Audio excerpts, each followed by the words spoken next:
Greetings, adventurers, and welcome to Double Advantage D&D Show, where half of us have no idea what's going on at any given moment. It is complete and utter chaos, but guess what? We love it. I am your Dungeon Master, John, and along with me, like always, are my beautiful friends. So let's go ahead and get them introduced, starting with the one and only Mr. Blazing Torchic. Hello everybody, my name is Blazing Torchic, and in this lovely campaign, I play Mainland Sarkador, the Wood Elf Rogue. You can see him manifesting his lovely knives. He can also do plenty of cool new tricks now, thanks to being just a little bit stronger. He can Misty Step, so he can be whizzing about teleporting. He has a detachable tongue, which can let him charm some people over, and he has his lovely helmet, which will always do absolutely nothing because I forget to use it half the time. So yeah, Mainland Sarkador. Hey man, listen, sometimes I give magic items that never see the light of day until very, very, very late on. As a key example in the last episode, go check it out, the Potion of Growth, which had a very, very funny origin history, but was finally used by Bryce yesterday. So yes, take it away. What is up, everybody? BryceKrispie 94 here, and I play Volstagg the Forgotten. And like Cryo said, it was a heck of an episode where I did, in fact, use a Potion of Growth to become a giant badger. Yes. And did some work. Won't spoil anything else, but definitely go check that one out because it was pretty epic.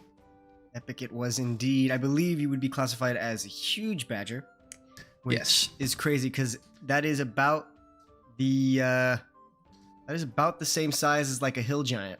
So I was gonna say, yeah, you were pretty big badger. Big boy. But on the longer scale rather than tall. Yeah, which is scary. So I was about to say almost the size of like a young dragon according to D&D. That's true. That is true. Mm-hmm. But before we go ahead and get into it, the artists of the show, Renny, Texas, Mitch, Ninja, and Carl Uber, without any of them, none of this would be possible. So go ahead and show them your love down below in the description, and show the love to Torchic and Bryce as well. They're over there on the YouTubes doing the damn thing. So go ahead and give them the love. And that's about it, unless you two have something you want to say. Nope. Cool. It's spooky season, officially. It is officially the spooky times. It is spooky season. Go ahead and get your fucking, I don't know, your pumpkin spice and your Get your Uggs. Get your Uggs, get your fur coats. Your poofy vest, your fur coat. I do have a poofy vest. I should wear that. What happens in spooky season over there? Yeah, Uggs. Mm-hmm. Yoga pants. Uh-huh. Poofy vest, poofy jacket. Mm-hmm. Like the fluffy Columbia jackets. And then ponytails with headbands. We just all get sick. British immune systems, am I right? Anyway, let's go ahead and get into episode 53 of Double Advantage before I commit a crime against the British people. In the last episode, our intrepid adventurers known as the Lightbreakers finally made their reunion tour in the city of Snowcaster. They had their extravagant soiree, as they had been calling it, inviting all of their friends from across the city of Snowcaster to welcome them back in good arms, and specifically, at least for Sakado and Avery's little sneaky behind-the-scenes plan, mostly a reunion party for Volstagg's arrival back in town after his journey of self-discovery and, what's the word? It's escaping me. Introspection, as he was looking deep within himself, but also at the powers that be that have influenced him along this journey. They got all fancied up in their good old fancy clothes, wearing different, fancy shirts, different little flowery presenteries. I forgot the word for the one that sits on corsage? The chest. Corsage. Thank you. No, that's the Is wrist. That the corsage? No, yeah. Lapel. Boutonniere. Oh, lapel. I think you put it on a lapel. You put it in the lapel. You put it in the lapel. Yes, you put it in the lapel. I think it's a boutonniere. All of yous with these fancy words. Either way, they got all fancied up, had their party at the Shadowstar Adventuring Guild, and had an excellent night filled with friendship, drinking, food, and laughter. When Volstagg, you begin to feel the ground shake, and as it got more vigorous and vigorous, the rest of the party begin to feel it, as well as the entirety of the tavern or the adventuring guild begin to crumble under the weight. The two of you supporting the building as best you could. Sakura, you teleporting and pushing Avery out of the way and having the entirety of the doorframe collapse onto you. Volstagg, you finding Lord Baron Xavier Lotus crumpled underneath the weight of one of the beams in the what's it called, the scaffolding beam. You went ahead, downed your potion of growth, pulled Lotus out, transformed into a badger. Well, first you pushed him out of the room, transformed into a badger, dug under to grab Sakura to make sure that the two of you could hold out for the rest of the earthquake that you figured lasted a little longer than maybe it should have.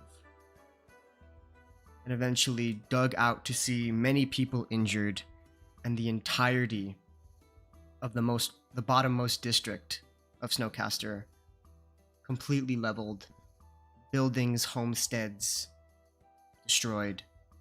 You did your best to help the Thorn Guard to save and heal as many people as you could. And at the end of the day, were welcomed in by Arcanist Ossian Willowgen to stay in his tower to hopefully see what the next day brings to you. So, as we have set upon that, you guys did get your long rest. It is the next day, the 19th of Mayad. As you wake up, the sun peering through the multitude of windows coming through, you can hear a couple of different voices conversing quietly to ease the sleeping of the remaining folks. Volstagg, you're the first to wake as your ears perk up immediately to the first sounds of not only the early morning birds, but to the low, quiet, somber voices. You hear Reginald talking to Ossian. You hear Mr. and Mrs. Woodvine talking to each other. You hear some whispers amongst Avery, Thybrick. You wake up. You can see that people are just kind of scattered about. It looks like when you leave 10, fifth graders alone for a sleepover, pillows are all over the place, blankets are scattered. If it weren't for the reasoning behind the gathering here, it would be a pleasant sight. Unfortunately, it is not. Very short after Sakura, you wake as well. You see the exact same thing that Volstagg sees. But you do end up making contact with each other as you stir awake.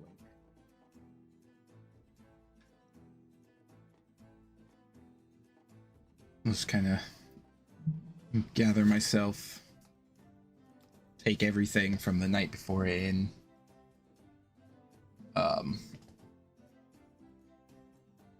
Look to Sakado.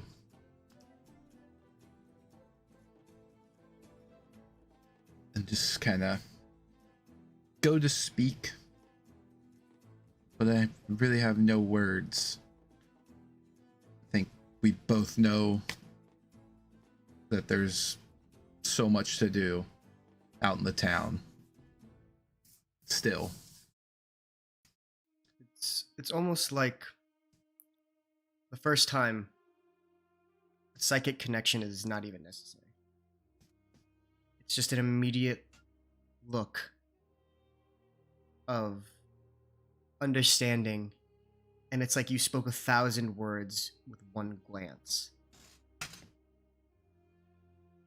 And Sakura, you wake up, you feel like you borderline have a concussion from the impact that you took in the tavern. You feel fine, but you're dizzy, you're hazy. And you can see that as soon as you wake up, the both of you, you see the older gentleman, the butler, so to speak, but the assistant of the Arcanist, Reginald, walks up to the two of you with a tray on his hand and hands you each a cup of tea. If you need any sugar or milk, please let me know. It's still hot, so be careful. Reginald. Are you doing okay? I heard you received a blow to your head. Nothing more severe than I've dealt with in the past. You, Volstagg, you holding up okay? I'm fine. If there's anything else I can do for you, please just let me know. Thank you. And you see that Ossian is kind of sitting in a chair, kind of looks to be less so reading through a book, but distracting himself with a book in a kind of weird way, where he's just not really reading it, but just trying to keep his mind off something. He sees you too. I received a couple of words this morning from a lot of different people. Casualty numbers from the Thorn Guard are low. They're not great, but they're low. Thanks to you guys. And then they also told me that their insiders received that the earthquake stemmed a little close around Tarragos area. Once again. Which we haven't gotten any word from yet, but I presume since they were closer to the epicenter that they're not doing too hot. You were just there, Volstagg. Do you think they're okay? I don't know. Do I know how they would have handled the last earthquake? So you would have been there right after, well, obviously right after that had happened, but it realistically, for them, and you made this observation last time, it would seem that Snowcaster didn't build its buildings with natural disasters in mind. They live in an area in which they don't live that close to the coast, so there's no chance of hurricane or typhoon or, stuff like that. They're, how do I say this? They're, what's the word? It's like a rich kid who has everything given to them. They're in such a great location that they don't have to worry about it. Like they're, better than all. And also the lowermost district got the shaft. But Tarragos is built on the coast. It is built in mind for natural disasters. So you would assume that their earthquake was stronger, but that they probably had better infrastructure for such an event. Okay. The only worry you could see is the church, being that it's on a cliff edge. Okay. And if any portion of the rock cracks or breaks, you could be looking at something more unfortunate. But that you don't know.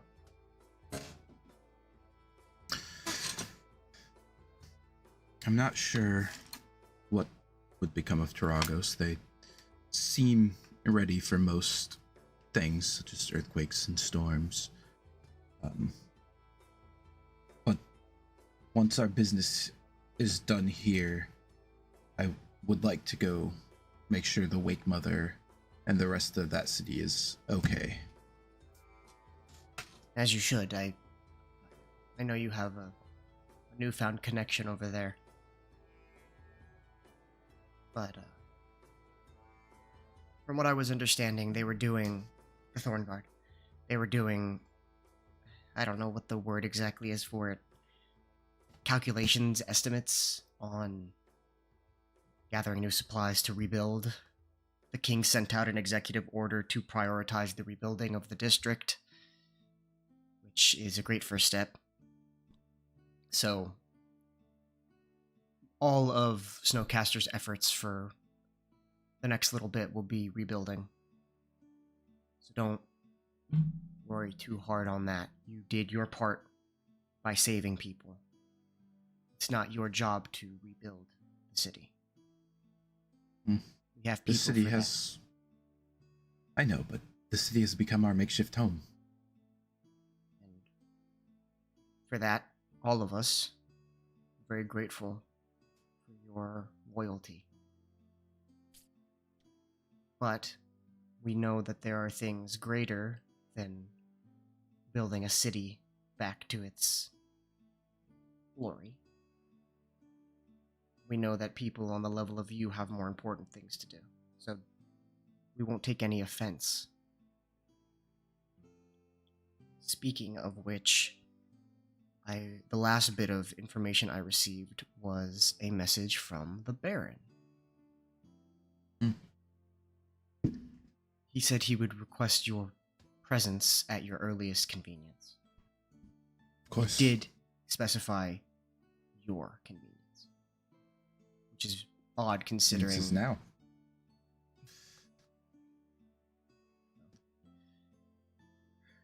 I don't know what's going on in his head. You would think someone who's currently, well, without both of his legs at the current moment would be a little bit more willing to rest.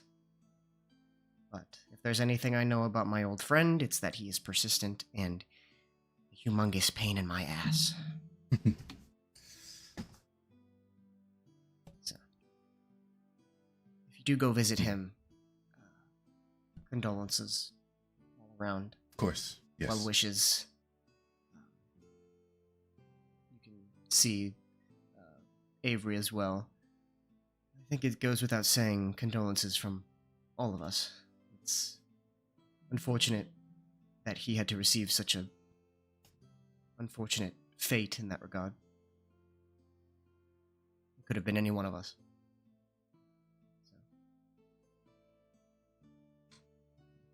Well, Sakado, would you like to see Lotus? I mean, I can't think of anything else to do. If the city no longer requires us, might as well see what we can do to help an injured friend. Indeed. And as you two are discussing, you hear a knock at the door. And you watch as Reginald, who is currently filling up Mrs. Woodvine's teacup, gently places it down, gingerly walks over to the door, slides open the little, whatever the fuck that thing's called. I don't know. I gave up pretty quick on that. The peeker? I don't know. That sounds weird. The eye hole? Isn't it like a peephole or an eye hole? I didn't want to say peephole because that seems weird. It does. I think it's just like an eye hole. I do feel like it is actually called a peephole, but that really does sound weird. It doesn't matter. Eye hole in the door is called a peephole. Alright, fuck it. It's the peephole. He looks through the fucking fantasy peephole. And he opens it, he looks, says something that you guys are kind of out of earshot for. Closes it, opens the door, and there you see walking in is the dwarven muscular figure of Awen, the dwarf that you rescued from the clutches of the Slain brothers, along with Goldrus. And you see them walk in. You see Thybrit kind of stand up, runs towards you, Awen, gives you a big dwarven hug, and says, I was starting to get a little worried about you. I didn't know like what fate you might have met out there. Are you alright? I'm alright as I'll ever be. It's been a long night. Yeah, I can imagine we were helping a lot of people last night. It was kind of worried you didn't make it out. Oh, I made it out. Unfortunately, everything you see is everything you get. Everything else is gone. Is your place alright? Nope. No business, no homestead, no back stock to sell, no real money. All I've got is clothes on my back and my wits' end. Yeah, the menagerie's not looking too hot either. No pun intended. You can see Mr. Woodvine get up. Yeah, the The refinery is also not looking too good. And then you see Creed. And Shadowstar is pretty much non-existent now.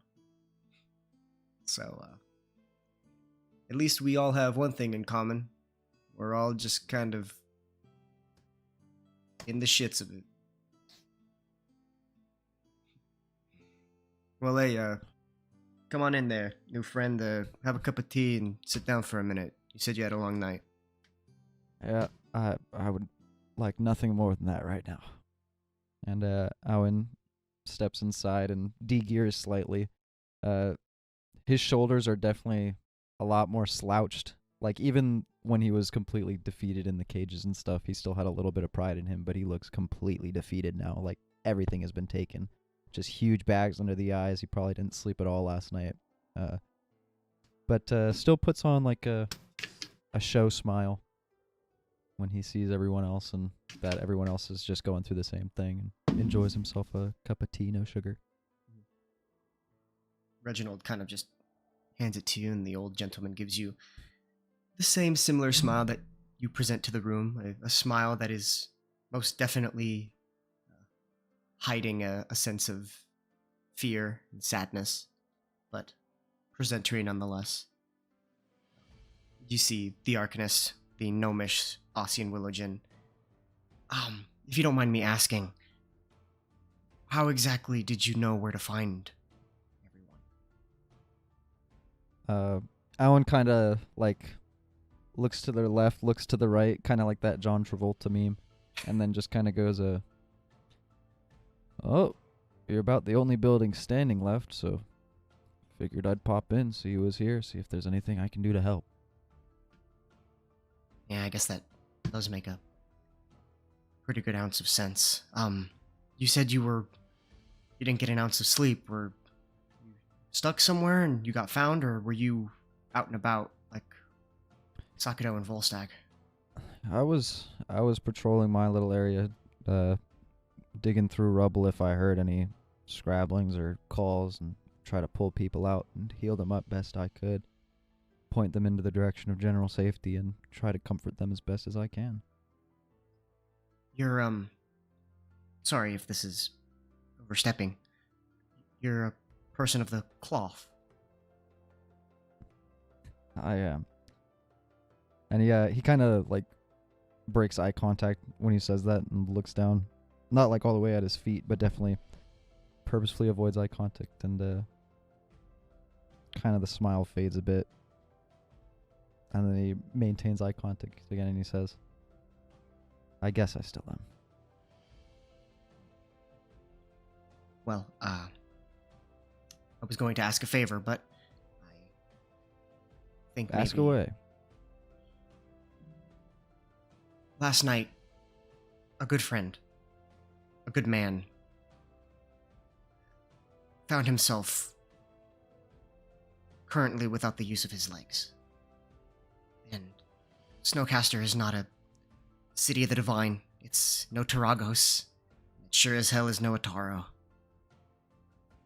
And the medical practitioners here said they did the best that they could, but I fear that the man may never walk again. And if there's anything that you could do to maybe set him on that path of healing to restore, I would greatly appreciate you and owe you a favor in kind.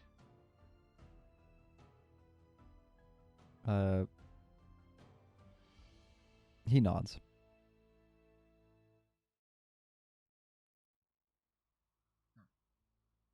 Thank you. The Lightbreakers were going to head out to see the Baron, but at your convenience, don't feel a rush. I know everybody has had a very tough couple of hours.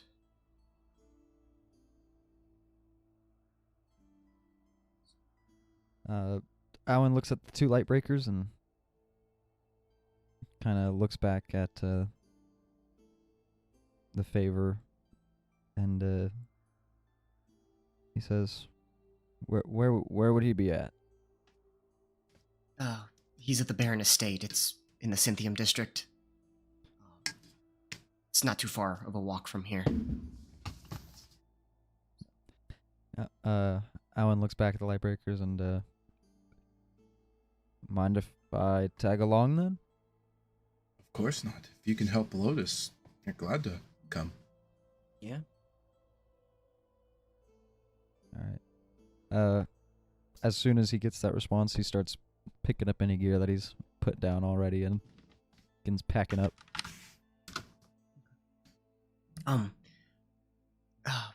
Here, before you all head out, you watch as he kind of says something to Reginald. Reginald goes in and comes out with a bouquet of flowers. If you could give this to Xavier, that would be very gracious of you. I take the flowers and I say, absolutely. Thank you. Well, we'll be okay. Looks at the two of you, Lightbreakers. We're gonna be fine. Right? You do what you gotta do. Whatever it is Baron Lotus has to offer. Don't worry. Right? He watches everybody who had spent the night previously in this tower kind of stands up, waves you off. Everybody kind of has that somber look. Sakudo, as you're kind of looking by, you kind of have that fuzzy kind of like half concussion type of feel. You look over and you see Avery just kind of smile at you gently, just kind of nod you off. So, off to the Barrens. Nod back and give thumbs up. Yep. Right. So, you go ahead and you exit the Tower of Ossian Willowgen. Begin to gingerly make your way up the steps. You see a familiar thorn guard clad in his gray and green armor kind of make the acknowledgement of you and kind of nods, lets you in. You walk through the gates, he closes it behind you, you walk up. You knock on the door of the Lotus Estate, and you see that familiar young blonde gentleman who currently is, you could tell, hiding his terror a little bit less so than some of the rest of you who have experienced stuff of this nature before. And he says, hello. I presume for the Baron, yes? Yeah. Yes.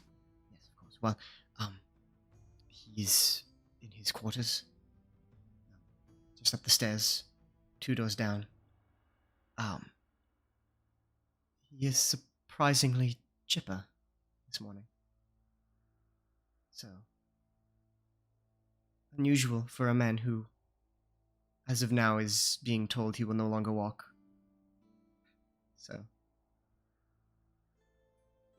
tread carefully? I don't know. That's a bad choice of words, isn't it? Yes, I was just about to say that's probably not the greatest choice of words.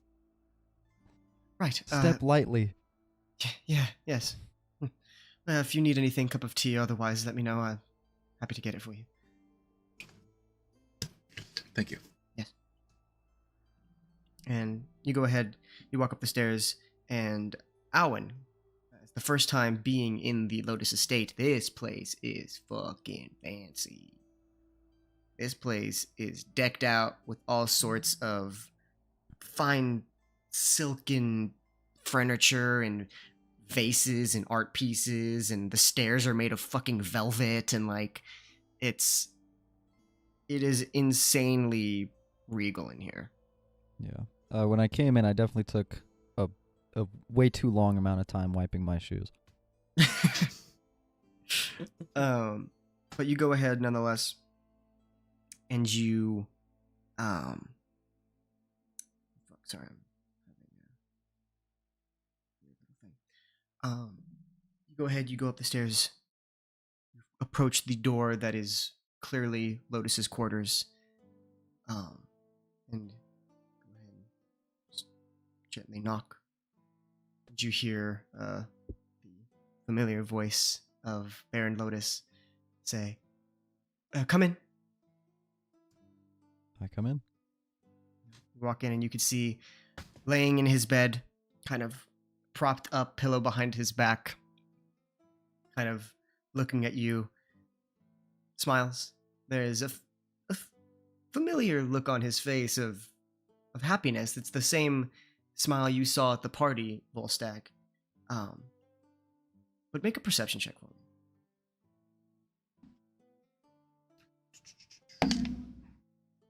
18.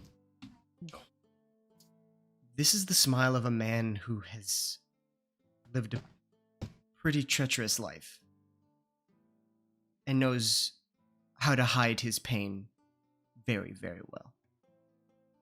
And looking at him, if you were otherwise unfamiliar with him as a person, you'd have no idea. But your read on people in general, he is deeply, deeply hurting. Not physically, but mentally, but has years of practice in such a mannerism. You walk in, he smiles. It's good to see you, gentlemen. Hopefully you did not suffer the same fate as I.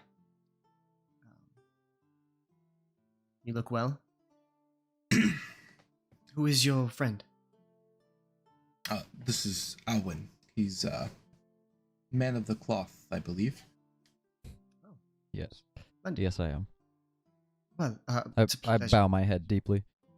Please, there's no need. It's a pleasure to meet you. Kind of holds out a hand to shake. I shake it. Well, it's wonderful to see you.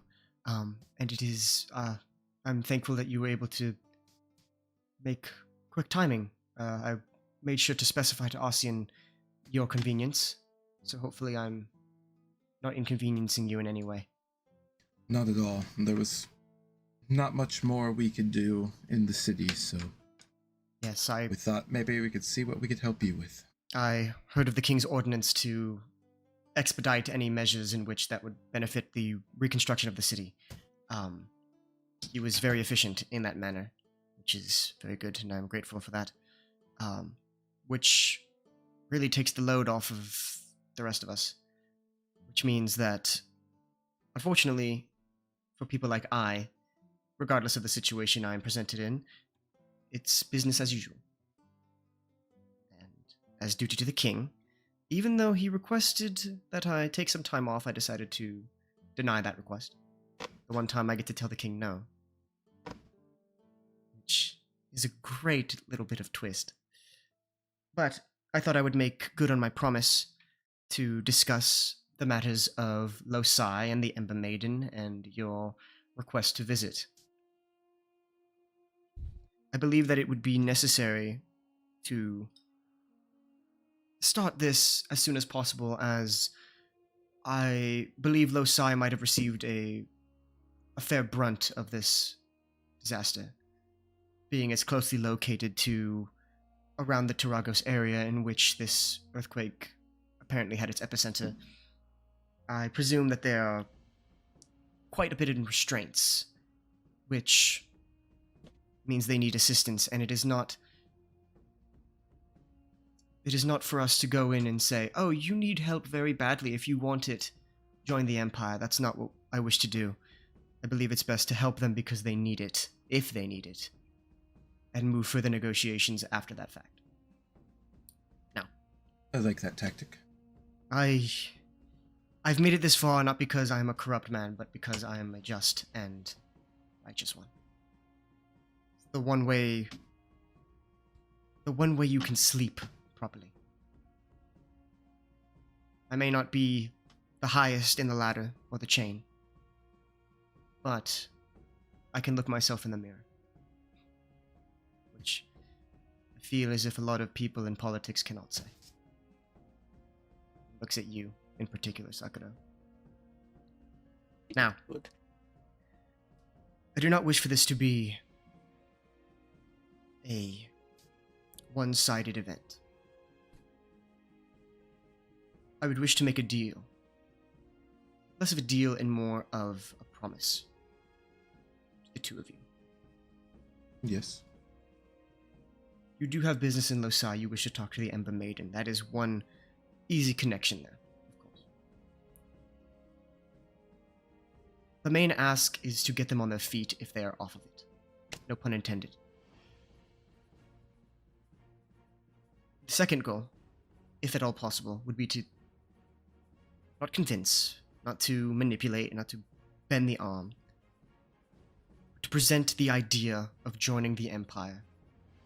And if they accept, if the Ember Maiden can convince her people, and you can convince her to at least consider it, if a deal is struck, I promise that I will go to the king myself and ask that he provide me enough individuals to commence a raid on Kalsang.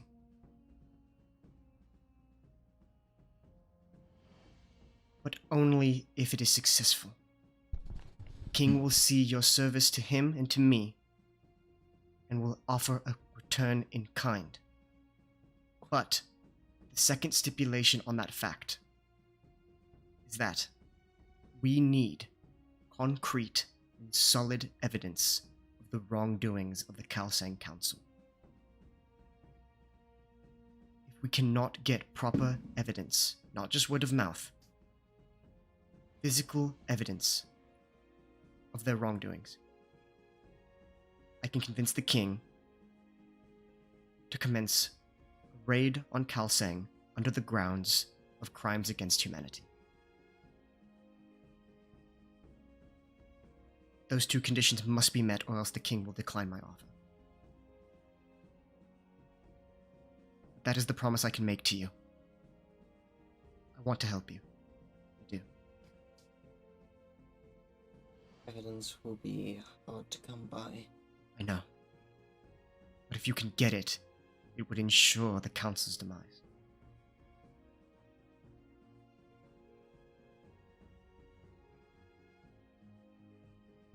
I mean, regardless, we're going to go help the Ember Maiden. But to get evidence outside of Kalsang,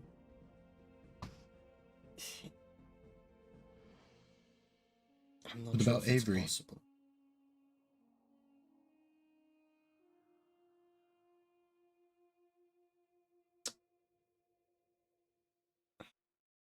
Do you have anyone on the inside? They know Avery is on my side. They are not aggressive, but not neutral on her. I'm sure they will be on full alert around her, and I really do not want to put her in harm's way. While she is capable, going against the council alone is something else. Do you have anyone that resides in Kalsang that you could trust? Anyone at all? A mentor, a parental figure, anyone who ever gave an ounce of care for you? Other than your family, but I was told your family has been relocated.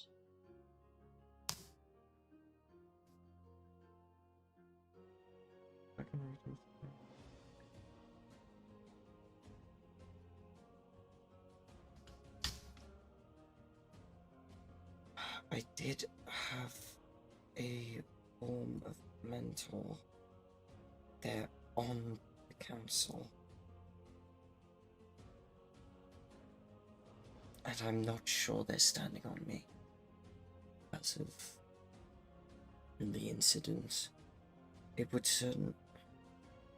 it's incredibly risky to even think of pursuing that there's a way of getting information, though the information we would get would be incredible. Probably enough evidence to allow the king to order a raid, but it's an incredibly dangerous gamble. What is their name?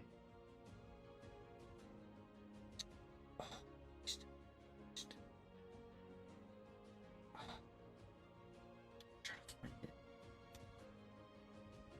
Oh, where was it? Mavis Gildy. Gildy.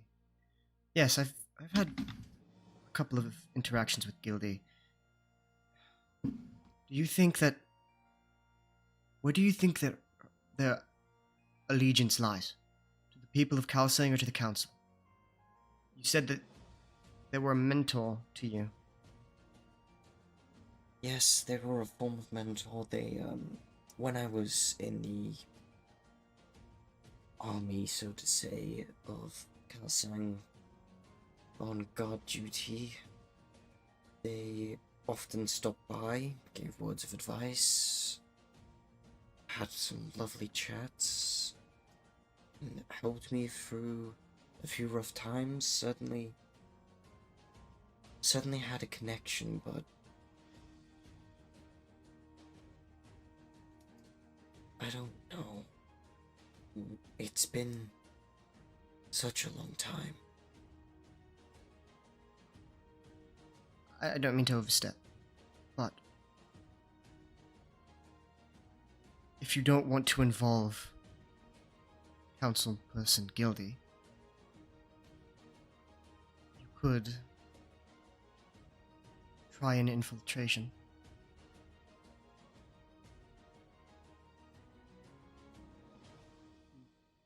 I shall add that I cannot advocate for that, as you know. I'm merely making a suggestion that I hope you don't decide to pursue. But that would allow you to control it on your terms and avoid a gamble or a betrayal. Because we don't know if Gildy's on a hook or a leash. Knowing the council, it's very likely that anyone who's not strongly on the side of the council is probably they'll have something on them. Well, the offer is on the table. This is something that you, Volstagg, may discuss on your own terms. You may discuss with your friend Avery. You can discuss the options of Councillor Gildy. That can come at a later date, but right now, Loci shall take precedence. Yes. It's just something to ponder. I know there's a lot on your plate already. I'll ponder I shall. Volstagg, Yes. I can make first contact with the Ember Maiden on your behalf. Let her know that visitors will be imminent. I'll give descriptions, names. And I will ensure that she is ready for your arrival. And if I receive any word from her on their status, I will send word to you and allow you to gain any information you might need. That's much appreciated. Is there anything you would wish to know? Or any questions you may have? No questions, but on the way up, we may stop by, now I can't even think of what it's called, Taragos, just to investigate, make sure they are also not super screwed Oh, of from the course. earthquake. Of We learned course. that the epicenter came from there. Yes. No, please. Of course. No offense to Loci, but city's already in the restraints. Not the restraints. That's a terrible word. In the arms of the Empire. shall also take precedent. So, yes, please. I just want to check in on the church and make sure the wake mother? Wave, No. Wavemaker. Wavemaker. I think Wavemaker's good. Wake mother. No, wake mother. I Wave. don't know. I have wake mother written Wavemaker's down. the Splatoon 3 ultimate. That's true. Maybe it is Wave Mother. I don't know. Wake Mother, Wave Mother. Either way. Maybe I have wave mother. I can't tell. My handwriting sucks. Hey man, fuck canon. It's okay. Runa Ness. Make sure Runa Ness is okay. Yeah, Runa Ness. So, he just kind of nods. Yes, that's perfectly fine. Take all the time you need, unless I get word that they're in dire need of assistance. Of course. But I will let you know ahead of time, on that front. Oh, continue. Yes. I was just going to ask if you had a way to communicate with us while we were on the road. Yes. I have Ossian. He will. Very fair. He will deliver messages on my behalf. I'm no practitioner of magic. I am a man who used to fight on the front lines. And built myself up in a family that was already pretty prosperous, so to say I've had it pretty good is an understatement, so I guess the gods decided to take me down a peg. And also, I mean no offense at the notion, and looks over to you, Owen. Might I ask why you are here? Are you taking part in the Lightbreakers' journeys, or... I'm a bit confused. I pull out the flowers, and I offer them to him, and I say,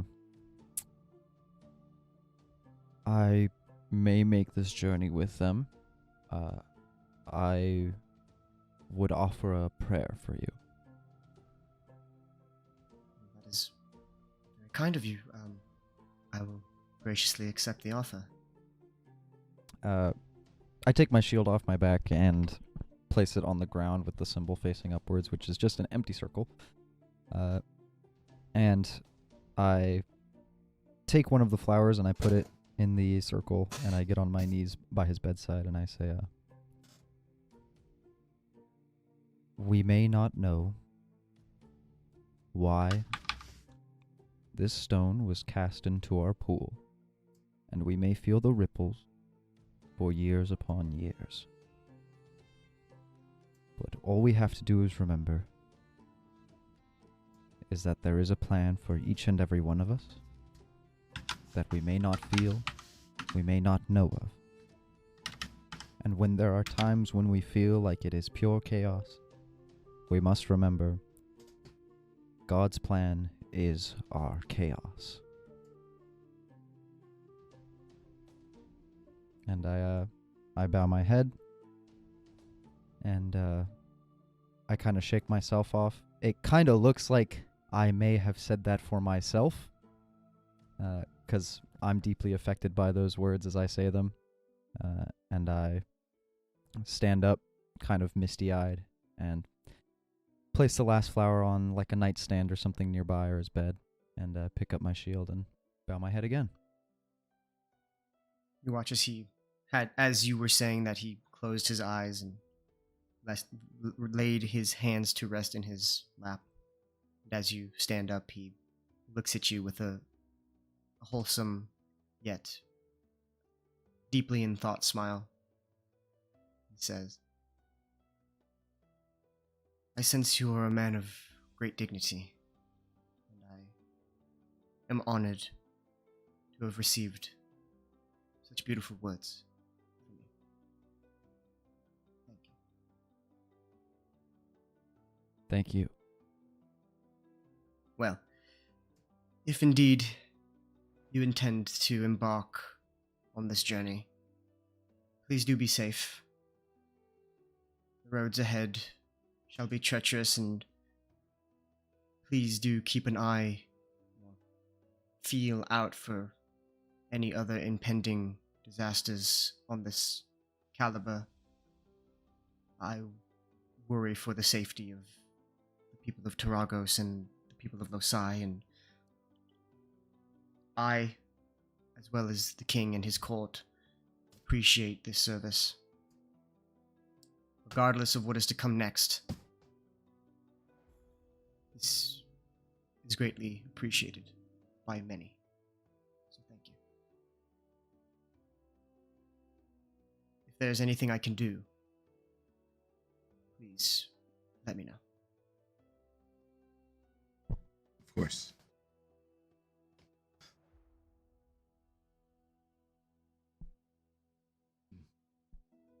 I have nothing further for him. I think we have a game plan. Yep. Or well, Yep. we have a game plan to discuss a game plan. Yep. We're planning to plan. Planning Yes. the plan. All right, so he goes ahead, nods you off, says, I'll make sure that Ossian delivers any messages that I deem important. And if you don't hear anything, then obviously no developments have been made. So just keep an ear out. And safe journeys. Thank you. He watches the young blonde man walks you out, gingerly closes the door. You are presented with the city of Snowcaster once again. So, excuse me.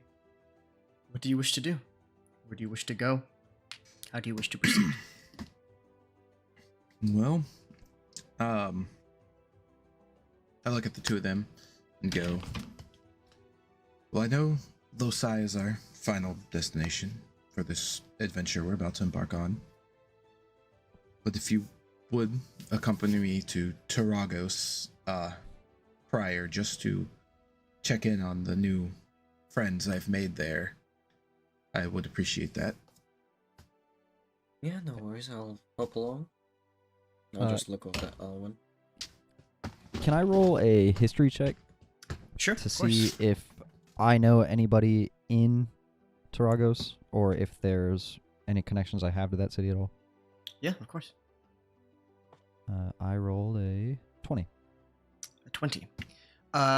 You would know of Runa Ness, the head of the Church of the Wild Mother there. How do you spell that? Runa, Runaness, Runa Ness. Damn, I forgot an S. Actually, that actually might be on me. It might be one S. Hold on. Let me check. I don't know. I don't think I actually asked you how to spell it. I think I just guessed. You're right. It is one S. Oh, Good shit. for you. I'm the dumb one. Yes, Wave Maker Runa Ness is what I have written down. But I guess Wave maker. Wake It is Mother Wave also Maker. Wake Mother also could make sense. So maybe that's like a cultural interpretation. You know, now that you say Wave Maker, It does look like Wave it- Maker. yeah, that's 100% Wave Maker. That's funny. I'm just gonna she's rewrite it.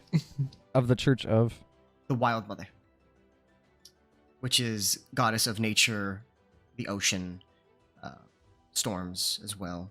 And Volstag's employee. And currently, Volstagg is under her employ, which is a stupid way to say that he wields. I'm her champion. Yeah, he wields a weapon of her divinity.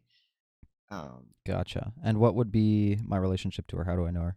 So you would have through your days of being a person of the cloth, you would have done your traveling to some of the major temples that reside all over Eros. You would have met her many years ago when she was a young woman. She's an old lady now at this point. But because of the relation of dwarves and elves being very long living, you would have been two young individuals, kind of in your primes. And she would have helped you along in your understanding of the world and your strengthening your bond to your faith, which the thought of now harks back good memories, but also sends a shiver down your spine. A tear in your eye a bit. But you have Alright. not not seen her in many great years. Yeah. Yeah, I'll keep that information to myself for now. Okay. But yeah, in response to your looks, Alan will go. Tarago sounds like the destination then. All right. Well, I'd say we should gather some supplies, but I don't think we need them, and I think the town will need them more. I do want to go to the Shadow Star. Okay. And see if I can find the other half of my staff. Okay. Wow, petty. Yeah, go ahead and make an investigation check with disadvantage, as we're talking about a piece of a wooden staff in a wooden building that has collapsed. What's the story behind this? I used it yesterday. to free Lotus from the rubble, and it snapped in half. He met the DC, so it's just it got him out, but it snapped. Okay. Investigation. Not great at investigation. Well, that could be worse. Okay, so that's a 16 Okay. for my first roll. Okay. Ooh, that is an 8 for my second and final roll. Unfortunately, the piles and piles of wooden and stone rubble, you presume that if it is in there, it is no more. And even if it was to be found, it would be in pieces. So unfortunately, you did take the top. I remember you said that. Yeah, I have the crescent piece with the little. But the rest of it does appear to be either broken or under the rubble that which you continue to not find it. I will just kind of defeatedly put the rest of my quarterstaff in the bag of holding. Just fucking Mary Poppins.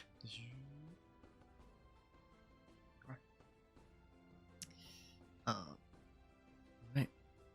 What is the plan? To head out? To continue looking for things? We got the horses in the carriage, right? Yes, we discussed this off camera, but the Right. horses would have, in the scuffle of the earthquake, ran off after being relieved of their restraints and eventually being found by civilians within the city, and would have been presented to you, sometime during the night after you were Right. saving people and all that. So, a What about carriage. Sakato's wolf? Oh yeah, we've really just Well, forgotten. I left him in. Yeah. No, I left him in the back. I would have left him in like the wagon.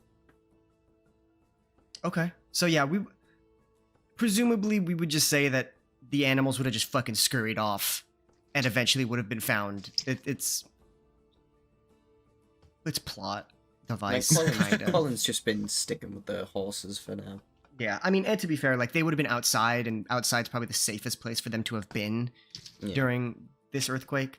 The thing though too would be though that you did lose out on the wagon.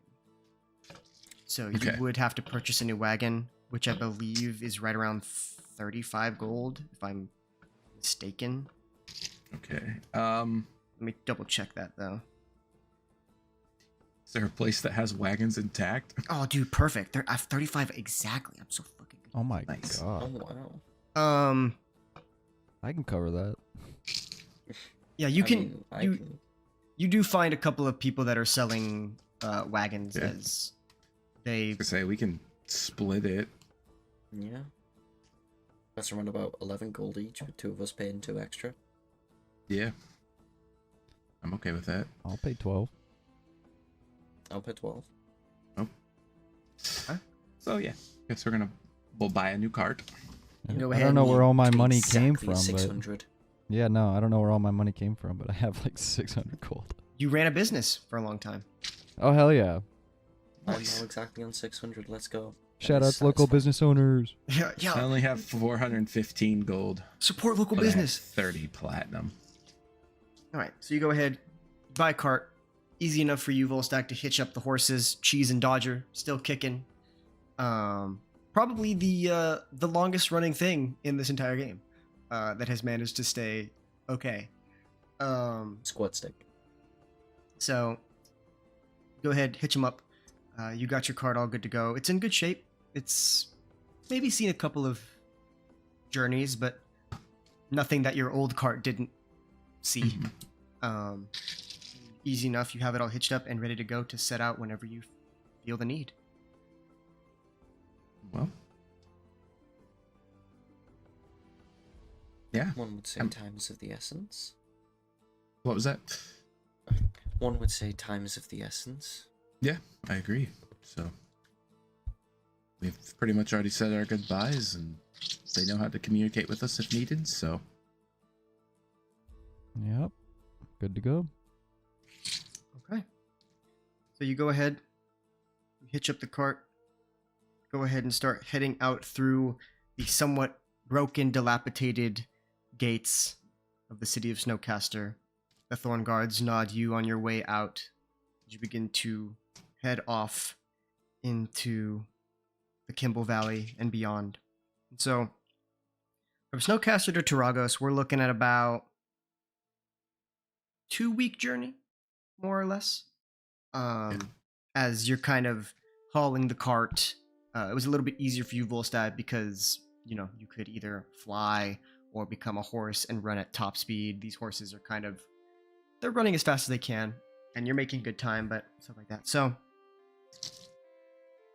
we'll go ahead and I don't really want to go day by day because that's kind of a lot to really work through. But 14 days, yeah. if at any point, we'll kind of go week by week. At any point in this first week, there's anything that you want to talk or play out or anything, feel free to kind of go through that. But unless there's anything, I know, I would think in the first couple days we would try to get to know Alwyn a little better. we could say that one of the nights, we'll call it 3 days in, obviously after conversing and whatnot, you guys are sitting by a campfire. It's a beautiful campfire that you set up, Volstagg.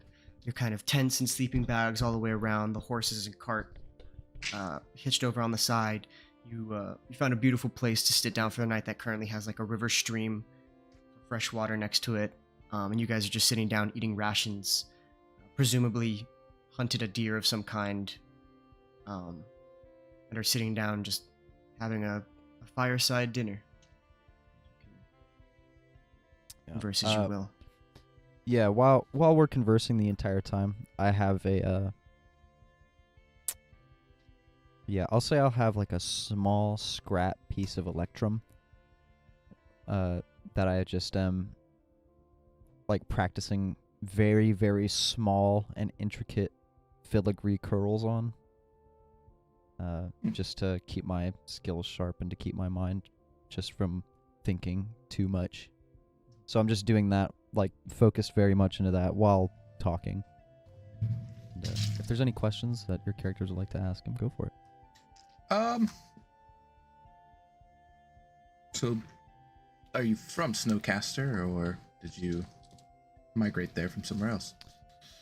I migrated there. I grew up in Hermite, and spent most of my very, very young days there. But eventually I left with grand dreams to become an adventurer. But that is where I learned most of my trade. And after my adventuring career had come to a close, I decided to settle down into the quaint little Snowcaster town and start my own small business, which went well until yesterday. I think there are many in the same boat as you on that one. Yes, I'm just thankful for my health and still having the things I have in my hands. Can I make a history check just to see what I know about Hermite? Yeah, sure, of course. I also do the same. DM, I do that. Ooh, that's a 5. That's I need to add something to it. That's a 19. Sakuro, you were very restrained in Kalsang. Not much of the history of the world was really presented to you. Not out of like a, we're gonna keep this away from you, but just out of like a, you don't need to know that. Kalsang is what is most important. Kalsang is a cult. Pretty much, yeah. I don't, if we haven't learned that by now, I don't really know what we're doing. Would Alan know that Kalsang is a cult? Make a history check. Can I roll religion? Sure. Ooh. Interesting. Yeah, I'll allow it actually. It's still an 8. Less Might of a know cult. Yeah, I might know that it's a sect, and that's kind of Less of a cult and more like a very widely like nationalistic city, but not even a city. It's Gotcha. smaller than that. It's like they're Nazis. what was that? I said they're Nazis. They're Nationalistic. I mean, fascist maybe. yeah. You just came out of left field with that. I was not expecting that. I don't know. Wait, Yeah, what even is the definition of fascist? Hold on. I mean, I think technically it's not because it's not united under one leader and that feels like it's fascist. national. Unless there is... Wait, is there a big one? One big leader? no, There is technically one big... technically, Sort of. Technically, yeah. It's like semi-fascist. It's very like Kalsang overall type of thing. We It's are not- the greatest. It's not necessarily a cult in like they believe in their places of religion. They just really love their country. So like, oh, gotcha. Just elven bullshit. yes, elven and elven bullshit. Fantasy racism bullshit. Yeah, I yeah, gotcha. and I some stand other by races. my Nazi comment. Yeah, no, actually, it kind of came full circle that they are Nazis. Yeah, I guess. Yeah, sure. They're very bad people. So I guess realistically, it's not the worst comparison. Hey, Very no, bad it's, people. hey, no, it's not the people, it's the lead. Wait, That's no, true. Yeah, the leaders that are still very. works though. I mean, The whole that's so- you barrel know of what, that's- apples is bad. Yeah. Well, to be fair, Sakuro did commit a fucking mass murder there. So you're To not be the fair, greatest I person did- either. They call you the Red Rebel, which could be a communist, tie-in. Oh, sick. No, we're not making this. We're not doing this. Nah, it's already a political intrigue campaign. You should be a anarcho-communist. Hey, man. To be fair, we have been finding a lot of terrorist governments and Yeah, honestly, organizations and all that. terrorism has been a forefront of this campaign for a long time, which is, I guess that just goes to show how much I hate terrorism. Is there a person Good in life who stance. doesn't? Let's go, John. I don't know. What the fuck do you want from me, man? Literally, this campaign is just cult upon cult. That's all it is. Yeah, it Um, happens. Colts, yes. Nazis. I mean, what are you gonna do? Yeah, but yeah, yeah. Take them you- out.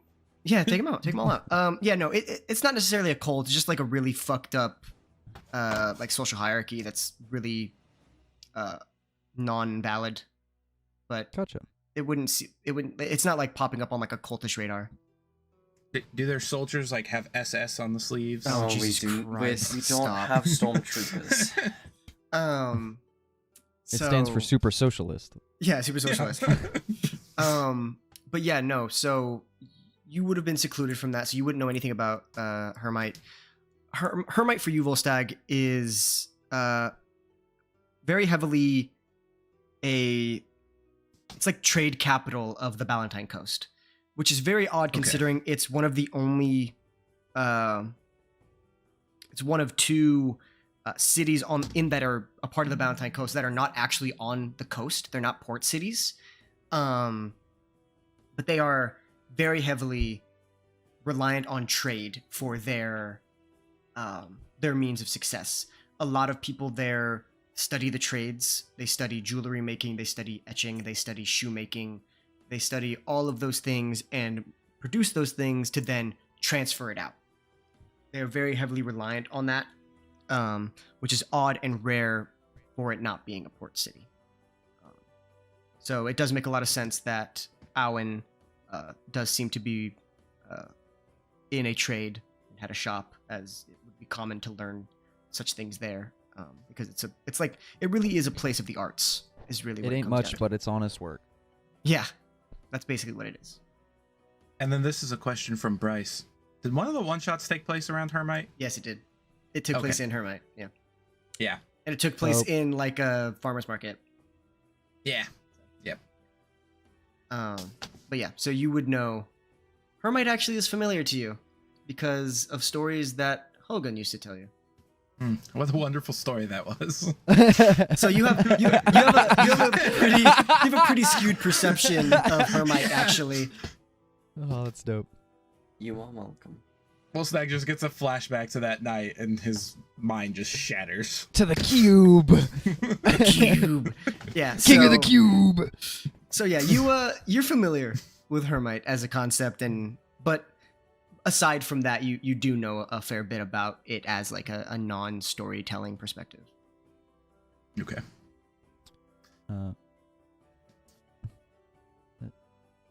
As in my younger years, I practiced trading and just good business practices throughout.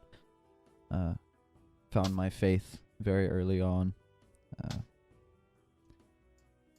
And once I decided that I need a little bit more of the spice of life, I decided to band together with some good longtime friends of mine and set off on our adventures. So, a traveling party is nothing new to you. It's almost second nature.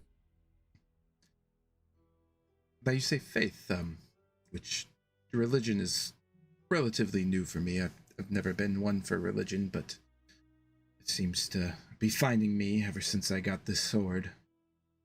Not to mention our friend Scald, who you met previously. What church do you belong with?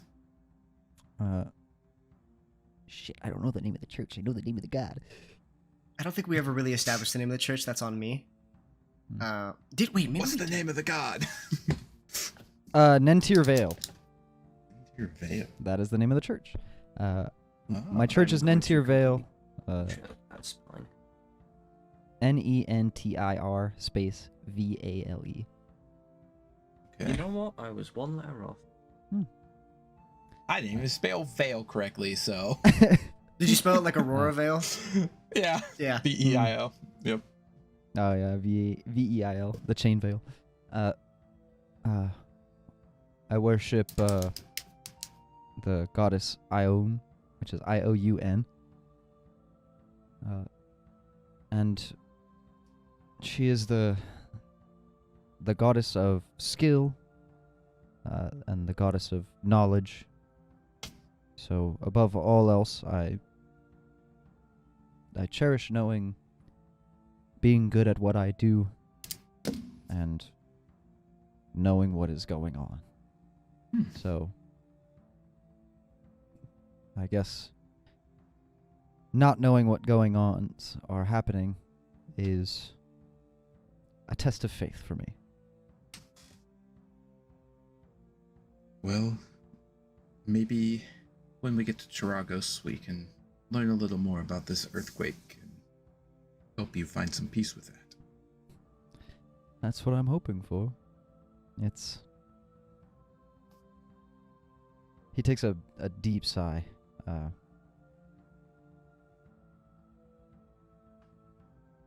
I never wanted to come back to adventuring. I got my kicks and I left for a reason.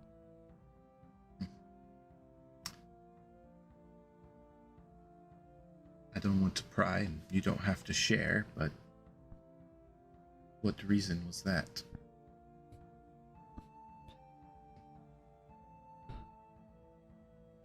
I failed to protect my party and, most importantly, my best friends.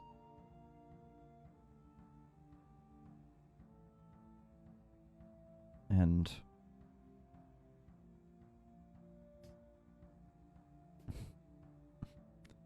again, the goddess of skill and failing in something I perceive myself to be very good at has been quite the test of faith for many, many, many years.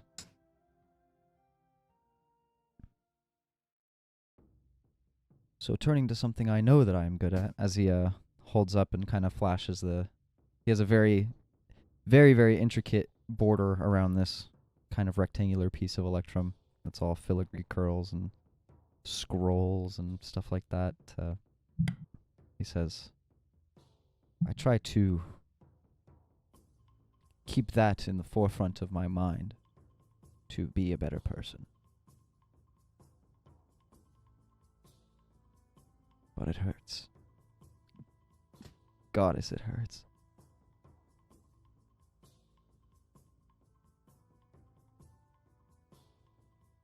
Have you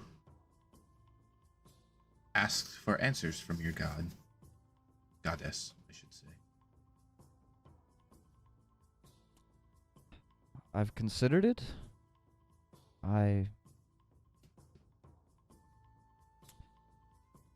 It's deemed disrespectful to ask for the answers without coming to the conclusion yourself, as knowledge that is given and not earned is not quite the same as hard-found knowledge. And It's understandable. I will have to come to these truths myself.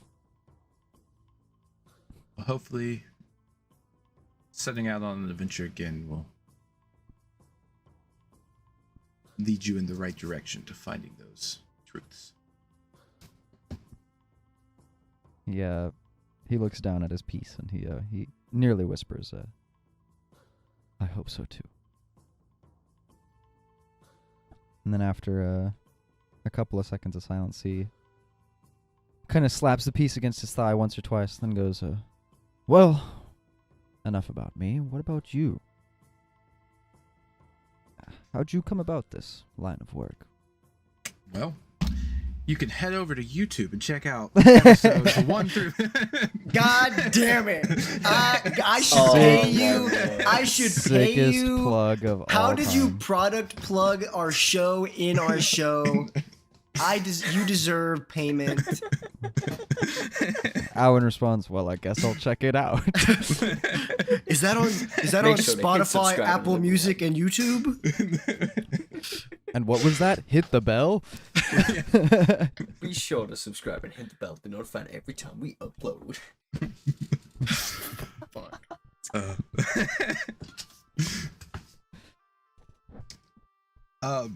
But no, I'll actually,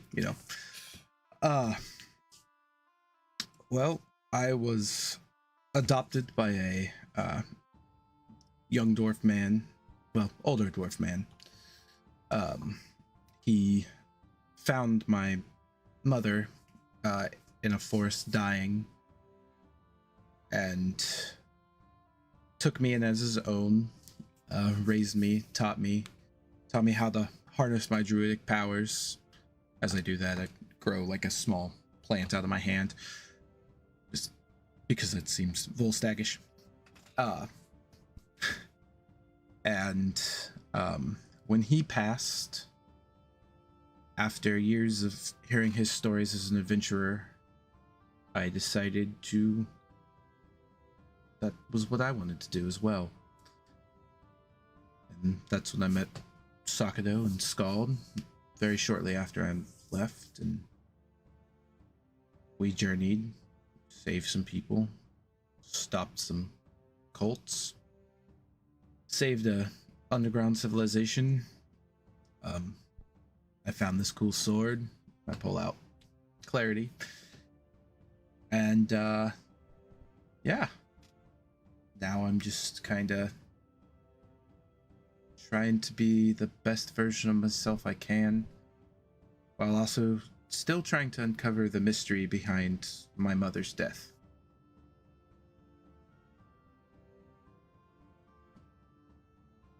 Well, And again, that's the short and sweet. And if you guys want to hear the long version, head over to YouTube Double Advantage and check out episodes 1 through 52. God damn it. Again, give us again. Make sure to like and subscribe. I love getting got. Yeah. Nothing will beat the first. Oh my god, that shit was so. Oh, it caught me so fucking off guard. If you want to hear that story, go check. Oh my god. God. I can't even finish it the first time. Dude, it was so good. Fuck. Owen, he nods like he was getting into it, and he's like, "It is quite a noble reason, I must admit. Be proud of that." As he turns over to Sakudo, and kind of raises his eyebrows and, without saying it, presents the same question. Oh, you just had to go and say Volstagg was noble. Well, so mine is a bit more of a slap in the face. Long story short, for sake of I don't have enough details to tell the long story. Place I come from, Kalsang, you've always heard it mentioned by the Baron.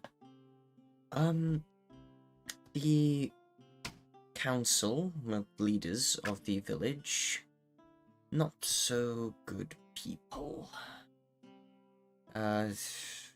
Killed my father, and in return, I dispatched of some of them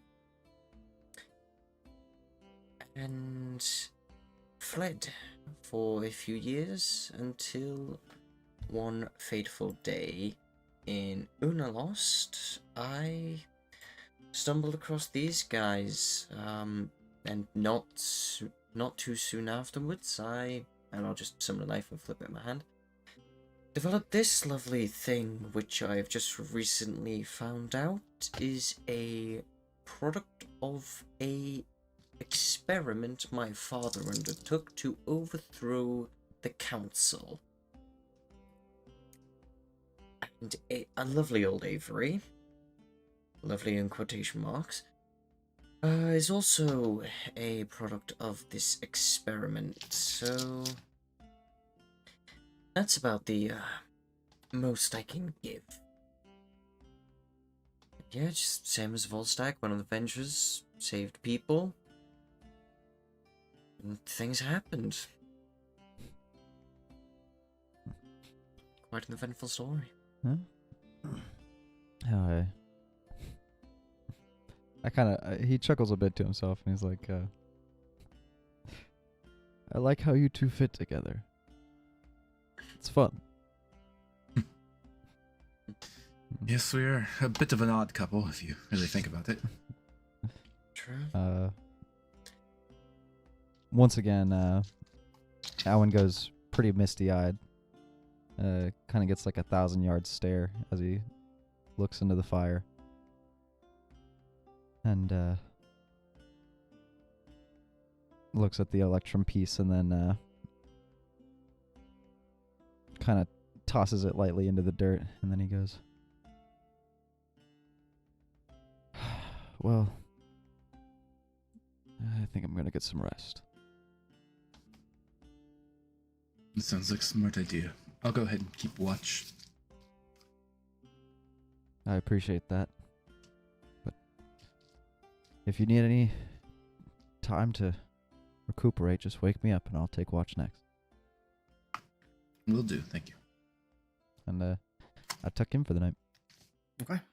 Go ahead and tuck in. Side note for you, Volstagg. Back Yes. when Owen was discussing their past, talking about the party that they used to travel with, just out of the corner of your eye, just in passing, the shield that Owen carries. Okay. On it is a symbol that appears to just be a circle, an empty circle that once was something else, presumably. As those words exit Owen's mouth, over in the corner, a slight glow emanates from the shield. And for just a split moment, the circle becomes a circle with 3 eyes in a triangular pattern. And then It's the Triforce. goes back. I was saying Illuminati. Make a religion check. A religion. Just in passing. Oh yeah, that's gonna be a 4. Ooh. You're unfamiliar. But Checks out. But it fades, Checks out. and it would seem that it stops the instant Owen stops talking about his friends. So Employed by a god, knows nothing of religion. that's the best part. That's why you're employed. That's why you're employed. Because you know nothing. You're independently contracted. Yeah, homie did not have. Homie lied on his resume for sure. Yeah. Me. It literally said knows lots about religion. Got hired. Yeah. Oh. On his resume, he's like, yeah, I know how to use Microsoft Excel.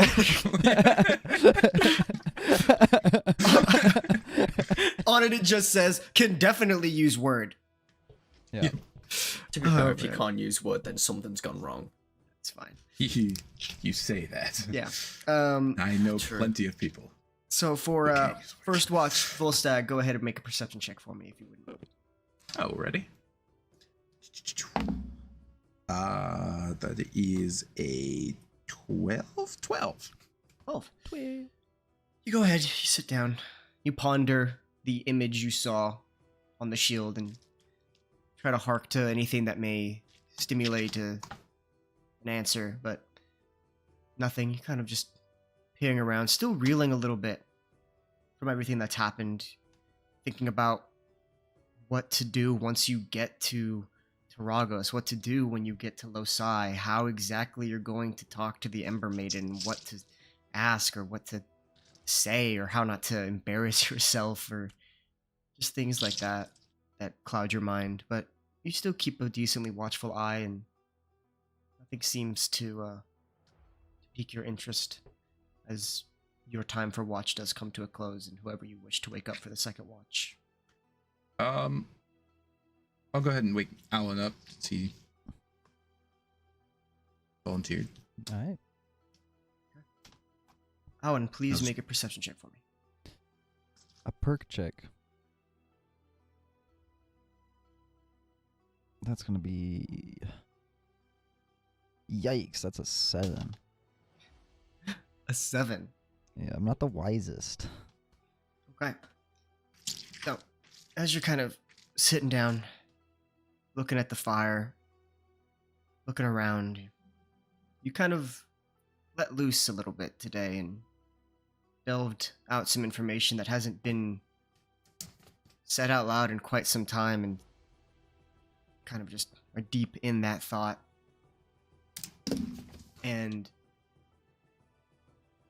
you're just looking around and trying to perceive, and every so often you go misty-eyed once again. 1,000-yard stare.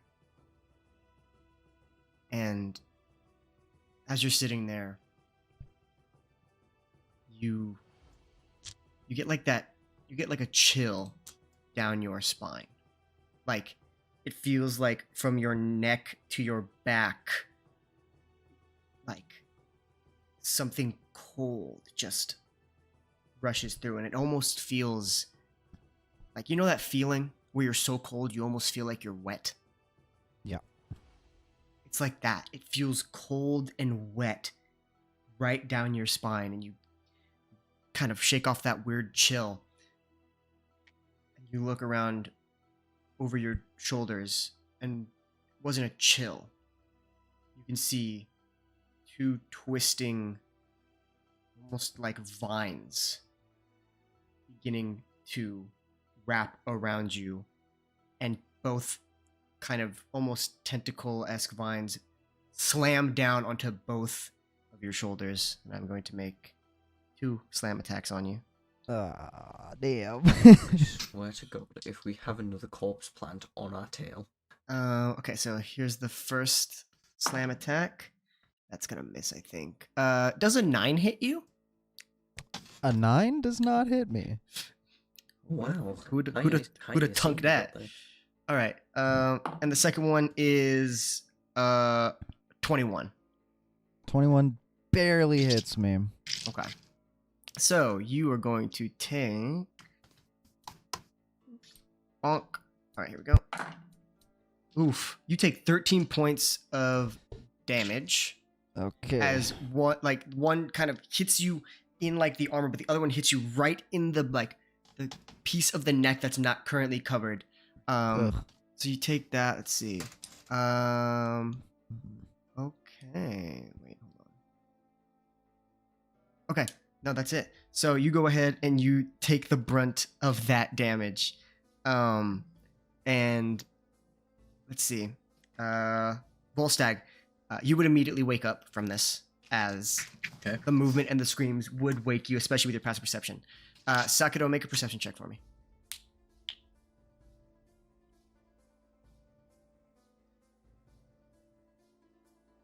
You're muted. I think you're muted. 25. 25.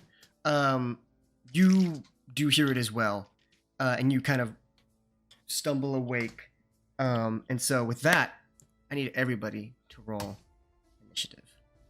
Woo! Oh, it feels like it's been a century. Woo! So let's go Alright. ahead and bada bing, bada boom. Is that cocked? I got an Oh, that's 11. cocked. God damn it. I got to 7. 17. It's 17 as well. What's your dexterity? 2 or 14, but Rolly. No, yeah. Hey, we can rollies it. I'm always down for rollies. you have the higher dex, so it would Yeah. go to you. I'm glad we didn't. Okay, so Volstagg, we'll put you over here Volstagg is not dexterous. in your tent, your little tenty tent. Secto is very dexterous. Who would have guessed? Howin is incredibly undexterous. Yes, an old Volstagg is dwarven just man. average at everything. Yeah, no, I have really decent base stats, but my 0 in dexterity is my lowest. Let's go ahead. And Volstagg is very wise. That's Secto's dexterous, charismatic, and an idiot. Seems about right. Yeah, no, I'm not wise. I just have been hurt a lot. Yeah, me My too. wisdom comes from pain. All right. Let's go ahead and make this kind of like a malachite color. All right, and then gotta check what size this creature is. As this creature had snuck up behind you.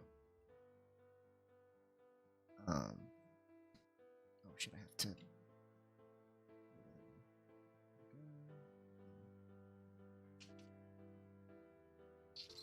All right. So with that, let's go ahead and I'm sorry. What did you guys roll for initiative? 11. 17. So 17, but less 17. Sakudo, Volstagg, Your 17 is less of a 17 than my 17. Yes. then I would need to roll as well. I mean, I guess we could Okay. just count on this decimal. Mine is a 17.5. Yours is 17.2. That actually works. Okay. Well, 17.5 is less 17 because it's further away from 17. Okay. So with that, Stop saying smart stuff. the creature is going to attack first. And Awen, now that you are kind of up and in this kind of combat situation, you get this full frontal look of the creature at hand. And this is what it looks like. It is this amalgamation of plant and vine that has this kind of maw that looks like it's like ever consuming as the plant wriggles around. It's scary because it almost seems like it's like worm mass. And it is going to make 2 more strikes against Does you. it have a dude in it like this one does? It does not have a dude in it, no. Okay. I was going to say, that's a very nice dude in there. Yeah, he's got But an it could very accessory. soon. All right, so the 2 attacks at you are going to be 20 to hit and 19 to hit. Okay. The defense wins, right? My AC is 20. No, if you meet it, you beat it. Okay. Yeah. Your AC is May 20. 5th. Yeah, my AC is 20. Jesus Christ. Yeah, Okay. I'm godlike. So I hit 1. Paladin. I think it's Paladin and magical shield. Mm. Oh, You the shield take will do it. 8 points of bludgeoning damage as one of the vines whips towards you, but you pull up your shield and block it just in time as the other one kind of sweeps you and hits you like in your leg, kind of crippling you down to one knee. As that one hits you. Sakura, it's your turn. You're in your tent and you are prone, as you were asleep at the time. Right. So, what would you like to do? Prone. Let's have a look at the lovely old battle map. Oh, I should share the screen too, so you guys don't have to like squint. Squint. I mean, I just made you like big screen. Yeah, I just put you big screen. There you go. Now you have a better better. Now I don't even have to look at you. I can just look at the map. Oh, you don't want to look at me? Okay. Just kidding. No, I still got John on my big screen. Let's fucking go. All right. So, what would you like to do? I'm going to get up. Okay. Gonna What is run that, 15? forward out the tent. All right, so 5, 10. Immediately you see this gigantic plant amalgamation currently like trying to wrap around and consume Owen. Not good. I'll say. I get to use this in combat. I am going to... Where is it? Oh, is it in features and traits? Yes, it is. Down on the bottom. I'm going to... I believe I can do this as a bonus action. Yes. I'm going to bonus action Misty Step to behind the creature. All right. Right behind it, you just teleport in. Owen, you look over and you see Sakura runs out of the tent, looks over, and just turns into this red mist and appears right behind the creature. Nope. All right, so that's your bonus action. Bonus action gone. Boom. Well, what else to do but to stab it with a knife? All right. Would this be an advantage? This is at advantage because you're flanking, yes. Oh, okay. Oh, baby. It's loving me being back. Natural 20. There's the crit. God. Sneak attack crit. Let's play my favorite game that we haven't played in a long time. How much does the rogue do on a crit? Right. Let me check. So, that This is gonna be a quick combat. 2d6 for the dice. Well, for the knife. How much sneak attack? Oh, I might have to break out the other dice. Yeah, so it's 2d6 plus... What is it for you? 2d6 plus 6. 2d6 plus And 6. then 8d6. So we're looking at 10d6 plus 6. 10d6 plus 6. So 1, 2, 3, 4, 5, 6, 7, 8. Listen to Ooh, all I'm them gonna have to- tasty math rocks. Oh. Time to Me break out dice. after Actually, Sakura crits. Let's get the metal dice out. We'll have them for the knife, even though the knife isn't made of metal. Okay. Oh, this is gonna make such a nice noise. Yeah, you should buy a Warhammer set of dice, because you're gonna need more D6 pretty soon. Yeah. Yep. I know. Especially if you crit more often. Yeah. I am starting to run out of D6. I think I've Yeah, only got... you're gonna need some Warhammer sets, dude. I have like 3 for Magic the Gathering. I think I've only got one more D6 left to crit with. That is all but one of my D6. Damn. Right, let's roll the knife separately though. Okay, so we got a 6 and a 1. So I'll do the knife damage so it's a bit easier. 7, 13 for the knife.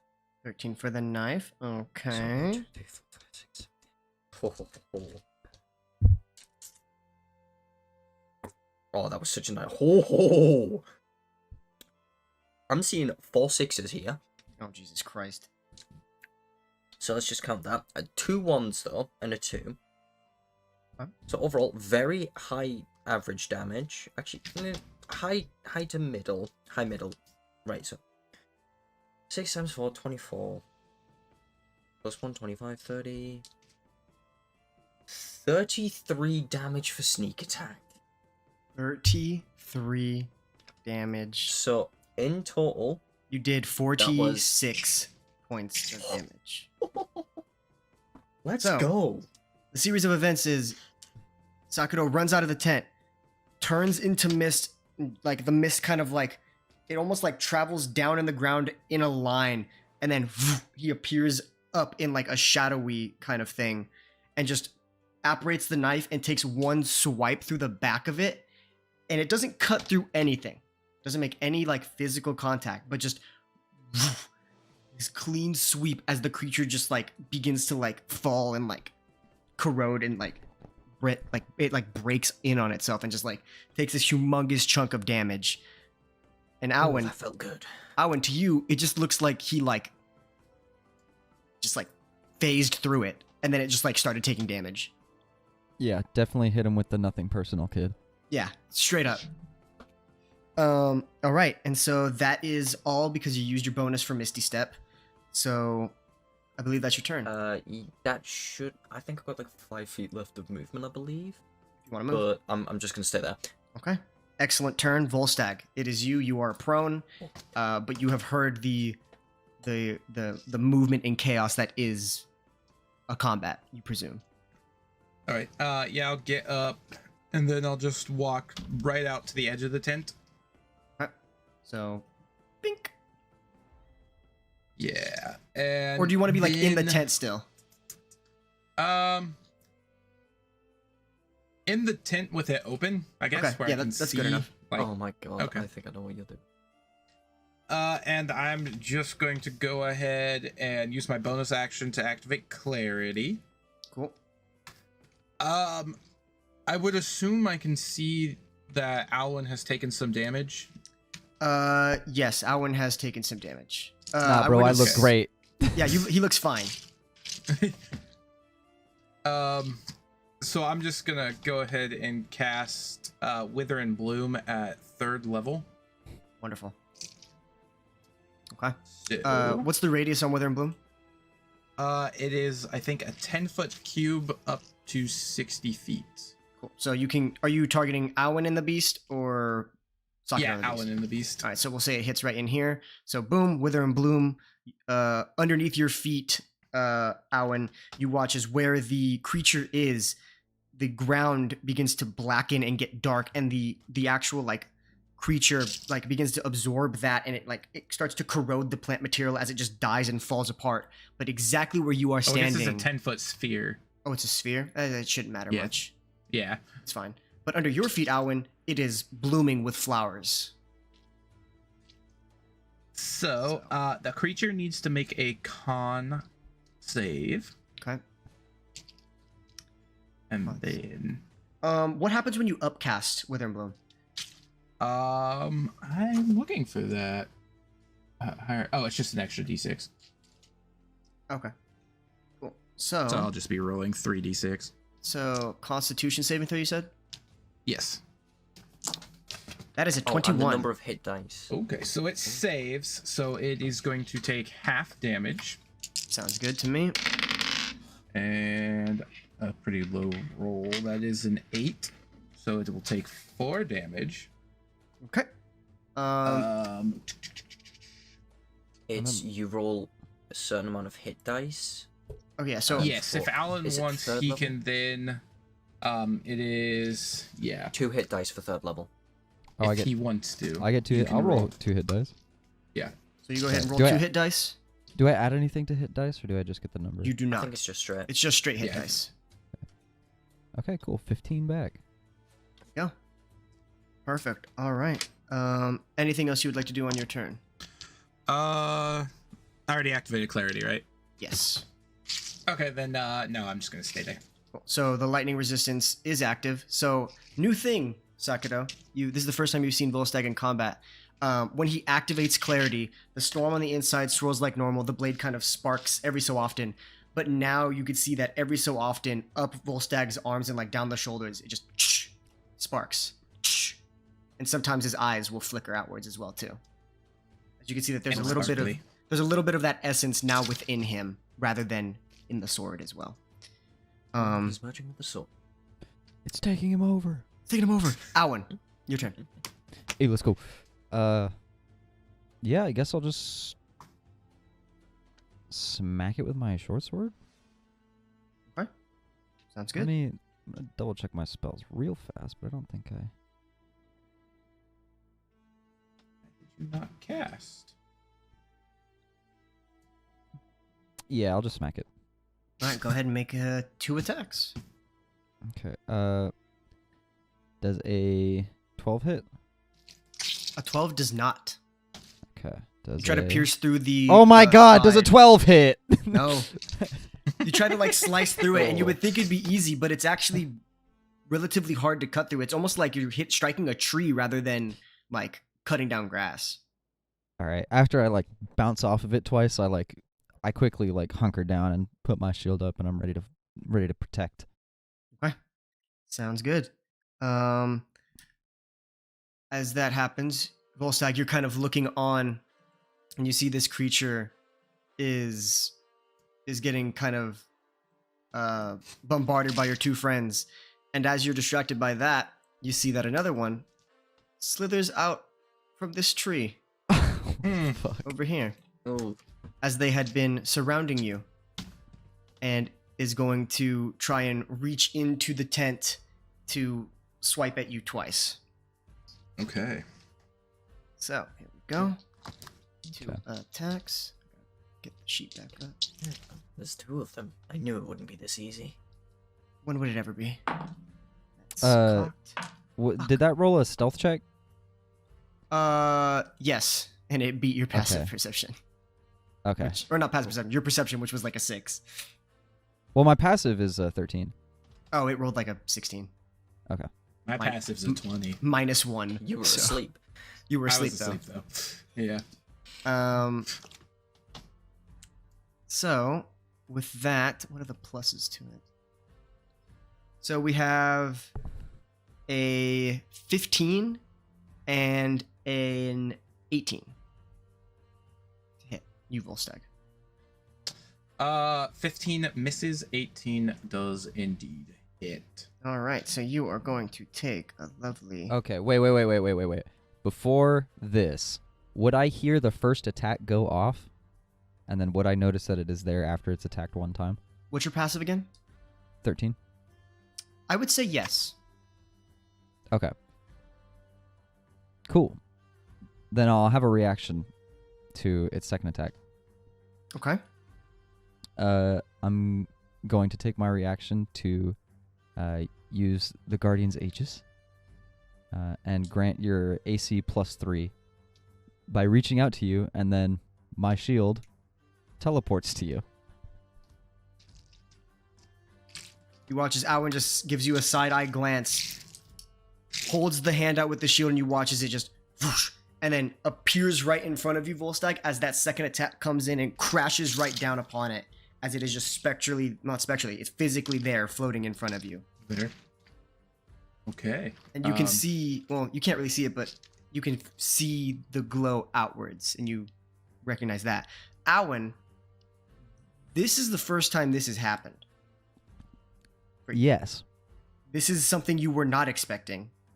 No. So It just happened. It just happened for the first And time. now there's a microsecond of panic while I realize that my shield is no longer on my person. Yep, which is And then fantastic. I recognize that my shield now has a job and mind of its own, and I'm like, cool, let's go, shield. And then I get back into position. All right. So, with that stays there in front of you. That creature missed both of the attacks, and it is now the original one that is currently being ganged up upon, which is no bueno for anybody. And is not having a grand old time with with Sakado. So is going to turn around, sensing the threat, and is going to make 2 attacks on you, Sakado. Sakado had some steam to blow. So here we go. Oh baby, okay. Now we're talking. Oh, no. That's a 20 and a 22 to hit. Okay, so he's attacking Sakura. He is attacking Sakado, yes. Due to my sentinel feat, I get an opportunity attack. You technically used your reaction already with the shield. Really? Opportunity attack counts as a reaction? You know Yeah, what? I believe so. Let me double check that, because you do bring up a Believe good it point. is. It probably does. Yeah, no. Think it Reaction, does. opportunity attack. Gotcha. Yeah. Thank you. Okay. Yeah. So Yeah. you cannot do that. I'm gonna get his ass next turn though. You will get it. You will get his ass though. Look at his ass. All right. So with both of those attacks, you are going to take. I tried, Sakura. I tried. Let's see, It's trying that counts. It's fine. I have a neat little trick that will help me. Yeah, you're about to kill this next turn. So, you take 17 points of damage. Oh. well, We Something have tells me you clicked the wrong lost. button. What happened Yep, to there my we go. Discord? Welcome back. Hey. What the Welcome fuck back. happened to my Discord? Oh, Did your Discord just Discord did it crash? funny? Yeah, it just like booted me from Discord. That was the weirdest thing. Did it like auto update? Because I see that there's an update pending on mine. It might Oh, have is done there that. update That's a pending? good idea. Okay, Oh, well no. we're back, so we didn't lose There is anything. a- You Hey. take 18 points of damage is what I believe I calculated. Is that total? Yes, that's total. That's from. That's from. One Fuck. attack. No, that's from both. So That's from both. shit. You know what? Let me just reroll so we could do it. I forgot because you have like reactionary stuff. So first attack is 13 points of damage.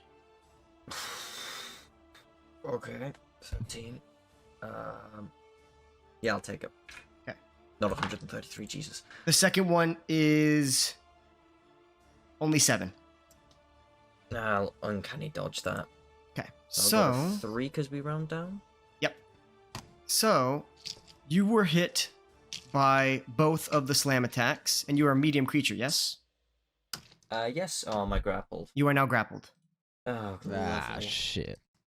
So, you are now being grappled into it, and let me check something here. You know, Misty Step would have been real nice here. So, the Shambling Mound makes 2 slam attacks. If both attacks hit a medium or smaller target, the target is grappled.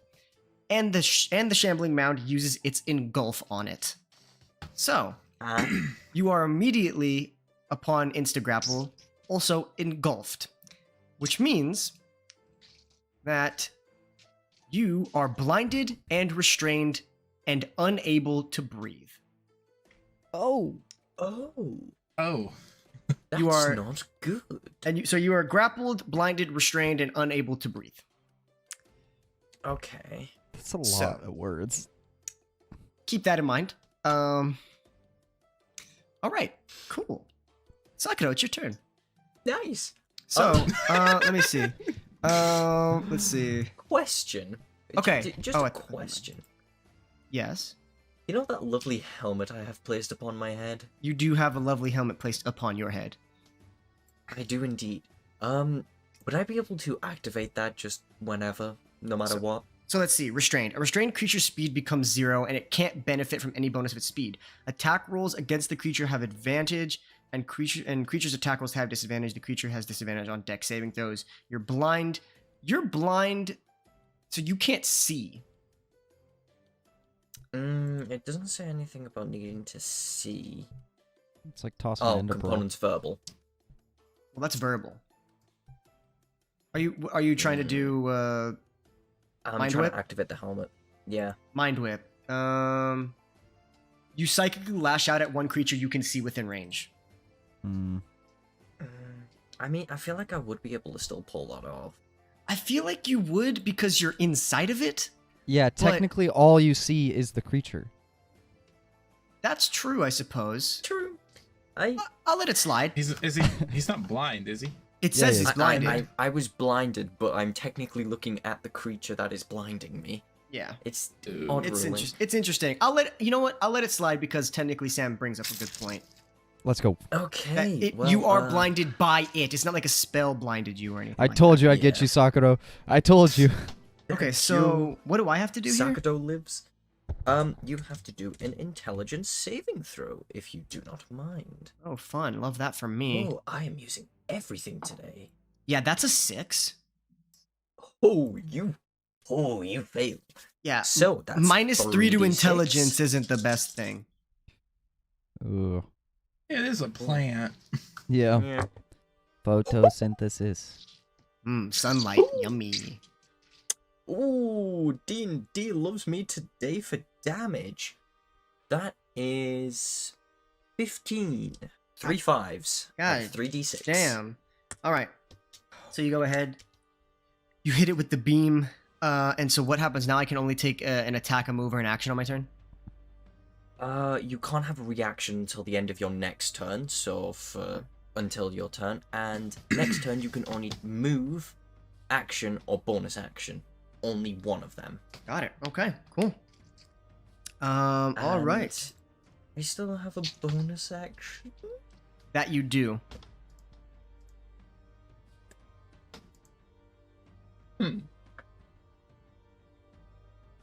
Misty Step would have been real good here. Real good. Actually, no. Would I need to see where I'm going for that? I probably Yes, would. Misty Step would not have worked Yeah. for sure. Ugh. Okay. Lovely. Because, yeah, you need to see where you want to end up. Yeah, I can't do it. Okay. Cool. Volstagg, your turn. You just watched as a plant is literally entangling and eating your friend. Yeah, which kind of changed my original plan a little bit. There's also a creature right next to you. I guess I should premise that. Yeah. Since, I got a couple new tricks, I'm going to go ahead and bonus action wild shape into a rhinoceros. Okay. It's a new one. Yep. That is a large Sakura beast. can't see this yet. I am then going to charge at the shambling mound that ate Sakado. Right. Boom. And you just... Yes, so I moved about 25-ish feet from my calculations. You would have gone 5, 10, 15, 20. Perfect. So if I move at least 25 feet straight towards my target and then hit it with a gore attack on the same turn, which I am going to use my gore attack, it will take just some extra damage if I do hit, and then we'll have to make a strength saving throw. All right. Perfect. So let me roll for my gore attack. Okay, go for it. And then what is the bonus with clarity? It is an extra D6 lightning damage. Okay, I don't get anything extra for hit. Oh, so what is your rhinoceros to hit for the gore? To hit it's +7. So it becomes +8 because clarity is a +1 weapon. It's 1. Okay. And so you also get that on wild shape. And so yeah, the rhinoceros's horn is literally just a lightning cone. What's the math on this? 16 to hit. 16 does hit. Okay. Cool. So it is going to take, I gotta roll 4d8. God damn.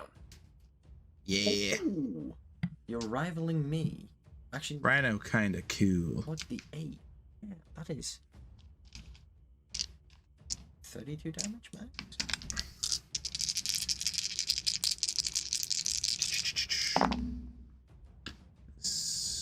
10, 17, 19 points of damage. 19. How much of that was lightning, by the way? None of that is lightning. I haven't rolled lightning yet. Oh, I'm sorry. Okay. Yes. Because my lightning is how many d6? 1. It should just be 1d6 extra. Should just be 1. Okay, that's what I thought. 3 of it is lightning. Okay. So you go ahead and you begin to like run and midway transform into a large rhinoceros. You go ahead, your cone horn is just electricity, pierces into it. The other one does probably get an opportunity attack on me. You are correct. Thank you for that. So you're right. This could change a lot of things. Actually, no. Yes, you it can't. can. You can't No? be. It's medium or smaller for the grapple. And I am large. So, Yes, but it let's still go. does get 2 attacks on you, and that's looking like a 20 and a 13. Both hit. Ooh, that's the downside of the rhinoceros. Rhino big. All right, so here we go. So you're gonna take. Well, wait. Does the shield follow me? Ooh, that's a good point. The shield doesn't come back to me until the start of my next turn. Okay. What's the flavor does that text give on me that? Yeah. Let me go in and check, cause yeah, I think it might follow you, but I don't think Because we it ever gives me really... a plus what? Does 3. it wait? a 3? +3 to your AC. Okay, that would only save me from one of the hits, the 13. Yeah, let's say it follows. I would say that would make the most sense, as like Yeah. now it's tethered to that person. All right, so you're only going to take one of those attacks thanks to the shield.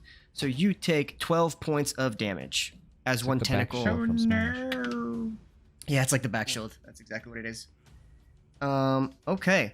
And as you gored into it, you hit it. The initial impact it ripped through the kind of weird, like kind of bark-like texture of this creature. You do notice though that the lightning damage didn't do anything. Kind of wondered that. In fact, it looked as if it almost got absorbed. Wow. It does need to make a strength save as well, since I gored it. Strength save on this creature is pretty high. That's a 16. Ah, it beats it. Just man. Okay. All right. Is that your turn? Yeah. All right. Owen, at the start of your turn, Guardian's Aegis teleports right back to you. Beautiful. So I'm suited back up. I Mhm. mean, I don't want to cast any spells on this thing anymore because I don't want to hurt my boy Sakado. Mhm. So, Mhm. gonna smack it. All right. Which you would think would do more harm, but it doesn't.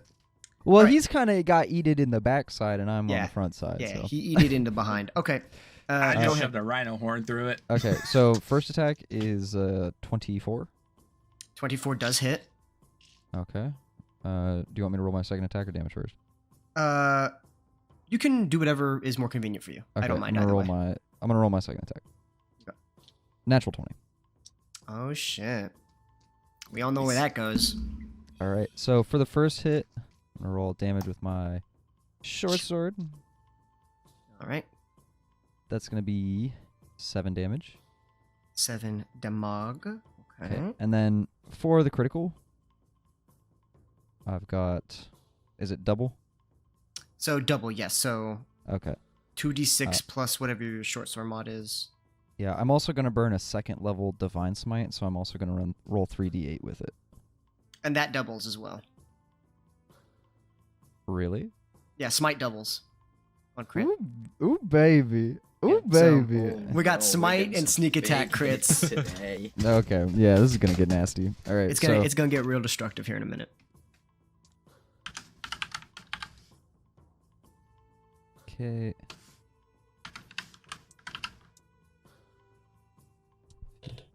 Is it undead or a fiend? It is not. It is a plant. Okay. But wouldn't that be a fucking twist? Undead plants. You guys have. You guys know a thing or two about undead plants. Even. Yeah, we do. I don't think it even is considered undead. It's considered a plant. All right. Well, I'm just gonna deal a Technically, whopping right. 38 damage. Oh my fucking god! Hello. This thing is just. Ooh, this thing is not having a good day. As it fucking explodes into radiant light. Yeah. Describe this for me, please. Holy shit. Yeah. So, especially after the conversation that we had last night about failing to protect my friends, and then again failing to protect one of my newfound friends. I hit it the first time, and that feels good, but not good enough. So I just completely rear back, and with every single ounce of energy in my body, I slash top down onto it, and then just put absolutely everything I have into it. And since I haven't really had a combat in a long time, kind of maybe overdo it like a baby snake with its poison. And you would, if you weren't there, you would have thought I casted Moonbeam. Yeah. Just fucking. Fucking. Like, it's like off in the distance, somebody's just like sitting out watching the stars and just sees this giant, like, burst of light for like a split second. Yeah, that all the trees consumes within everything. 60 feet, the birds fly away from. It's Yeah. It's still up, but it is struggling. It is on a on mission from God. it is on death's door. So, is there anything else you would like to do? That's me turn. That is Y10. All right. The other mound is going to make its way over here and is going to get like right. Yeah, I could put it on the fire. It's fine. It extinguishes the fire. Burn the plant. It actually does. Oh. Weirdly enough. Damn. Okay, well, I have dark vision. All right. I'm I'm blinded, a rhino. so- Yeah, that is good times. Yeah, we're gonna go ahead and do 2 attacks on Alan Okay. with advantage because you are currently being flanked technically. Yes. So here we go. I eat First it. Oh, is the other attack. one still alive? Yeah, barely. Oh, okay. First one is going to be a 24 to hit, Believe it or not, that's actually gonna just chip me. and then the second is going to be a 17. That one doesn't hit. Yeah, we built this motherfucker to never get I'm hit. glad I didn't get fucking grappled by this one. That would have sucked. Yeah, that'd have been real bad for you. All right, so you are going to just take. Ooh, fuck. 18 points of damage. Jesus fuck, man. 2d8 plus 4. All right, so you go ahead and get fucking bashed across the head. You're kind of like reeling from the impact after just like decimating this creature's friend over in the corner. With that, what else we could do? Yep, no, that's it. All right, so with that, it is now the original one's turn. At the start of its turn, I need you to make a Constitution saving throw, please, Sakura. Oh god, not again. Sakura's worst enemy. Plants. Plants Right, and okay. Constitution. Funnily enough, this is not the first time a plant has forced me to do a Constitution saving throw. It's because Actually, you're too it will wiry, not be lad. lost. You need to calm the fuck down, man. Need to get some meat on your bones. Oh. I'm gonna have to start preparing talk with plants. And just start True. telling, hey, just don't go near him. He's So got a much thing. PTSD has been produced through this. 17? Ooh. 17 is why are you flinching? That's good. I don't know. 17 would have saved your ass against the fucking corpse flower. Yes, but this isn't corpse flower, is it? Yes. All right. So, this is This is- I love that tiny, that tiny, I can't speak, that tiny D20 comes up in the big moments. right. So, it has been 6 whole seconds since you haven't been able to breathe. That's fine. Let's see. What are the rules for choking in D&D? I have no idea. Suffocation. A creature can hold its breath for a number of minutes equal to 1 plus its constitution. Never mind. Lol, you're good. 6 whole fucking seconds ain't shit. Yeah. Yep. Okay. It's still the creature's turn, though. That's just at the start of the turn, the shit you gotta deal with. All right. And technically it can't make attacks on you because you're inside of it. Weird shit. It's just gonna make 2 attacks at advantage on Owen again. I eat it. Ah. First one. We're looking at a 14. Nah. The second one, we're looking at a 25. That 25 is gonna hit it. All right, you take 16 points of damage. 16's alright. Right, I just held my breath for a minute, so if I can do it, Sakado can. Alright. Good enough. All right, that's that creature's turn. Sakuro, it is your turn. Did you catch my breath for a second? Wait, let's see. Hold on, I Okay. gotta check something. Ooh. Yeah, don't pass out at the D&D session. Yeah, please Oh, I don't. will try. Yeah, it's gonna be a while before we can get to you. Yeah. Mm. So now that you've used the helmet, if you want to do anything, you are going to have to break the grapple. Oh, could I not attack? I thought I could attack at disadvantage, or is that something else? You're restrained though. You're restrained. Yeah. Oh, You're I'm grappled fully and restrained. Yes, you have both of those conditions on you. Okay. That's when it gets crazy. Right. I'm gonna have to try and break free then. What's that? Is that a strength save or can I use acrobatics? For this, it is. So you're escaping a grapple. Yep, I believe it's a strength save. I believe when you're escaping a grapple. Let's see. D&D escaping grapple. I just want to make sure I have that. All right. Escaping grapple. Use your action to escape. To do so, you must succeed on a strength or so athletics or acrobatics, your choice. Oh, yes. So I can use acrobatics double checking? Yes. Oh, I have to use athletics. I am pulling out all the stops for this one. Right. Right, okay. That's 20. Does a 20 fail? 20 succeeds. Okay, phew, I don't have to use the psionic die. I rolled a 16. So you are almost like spit out on the ground. You are on your feet though. That does use your action though. So you still have a bonus in movement. Bonus action, disengage. Right? Boom. And pull back 15 feet. So just straight down 15 feet. 5, 10, 15. Boom. Yep, that'll work. All right. That is going to be Volstagg. Just nod over at Alwyn.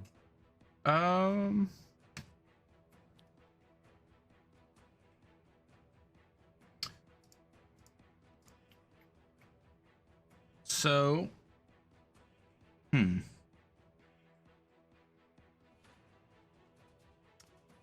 shit. I think I'll probably just rear my horn back and try and smack it right into the one that originally ate Sakado. Okay, go ahead and make your attack. Please just finish this thing.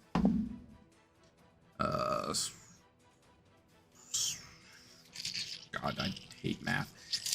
With high numbers, 16, 18. 20 something. Yep, that'll hit. 16 plus 8. Yeah. And roll your Okay. damage.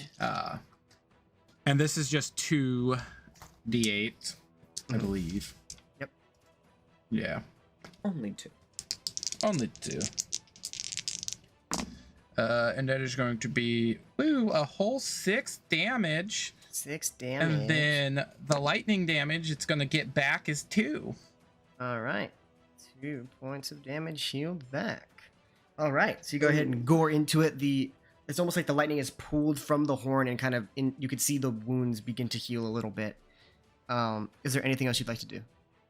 I don't believe so, because I don't have any bonus actions right now. Cool. Alan, your turn. Oh, okay. How bad does the one that Volstagg just scored? It's not doing too good. All right. I'm gonna make one attack on that one, and then I'm gonna try to turn around and hit the other one. Okay, go ahead and make your attack.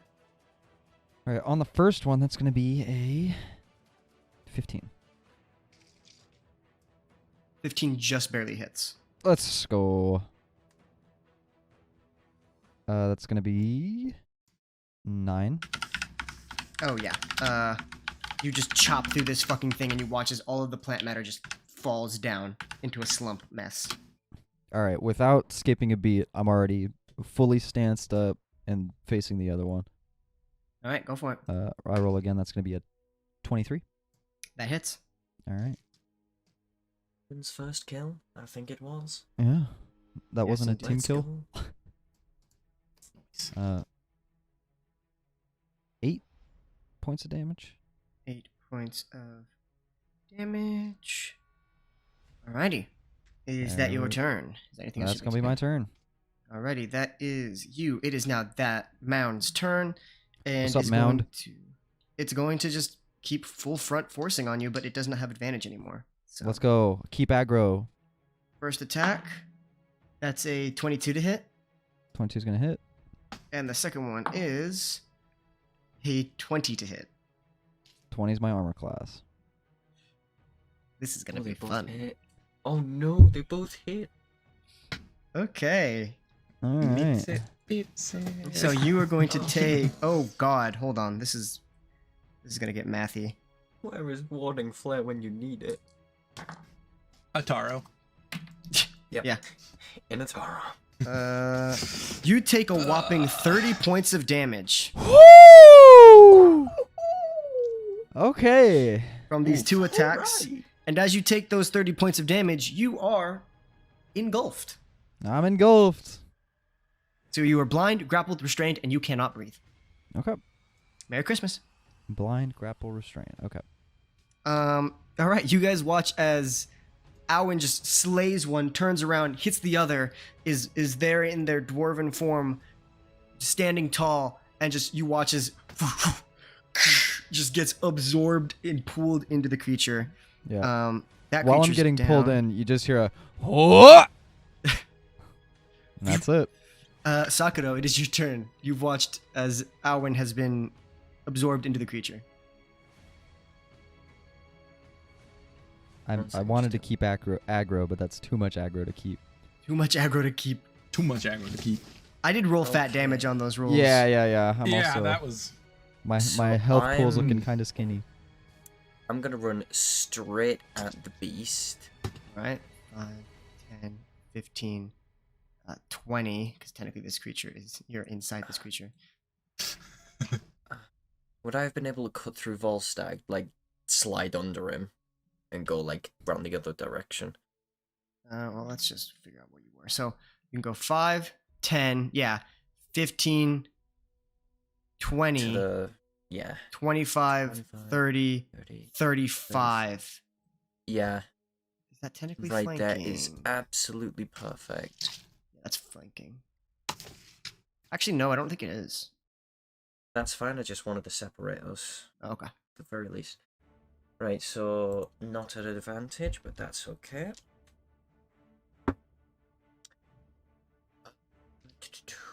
23 to hit. That hits. Okay, and that is just because it's Regular not damage. engaged with Volstagg. Yep. Actually, no, you get sneak attack. Oh, well, No, it No, wasn't engaged with it's not Volstagg. engaged with Volstagg. Yeah, you're right. Well, wait, hold on. Yeah. Let me just read sneak attack flavor text real quick. If another enemy of the target is within 5 feet. Yeah, no, I'd count it. Okay, right. Well, thank you, sneak attack flavor text. Right. So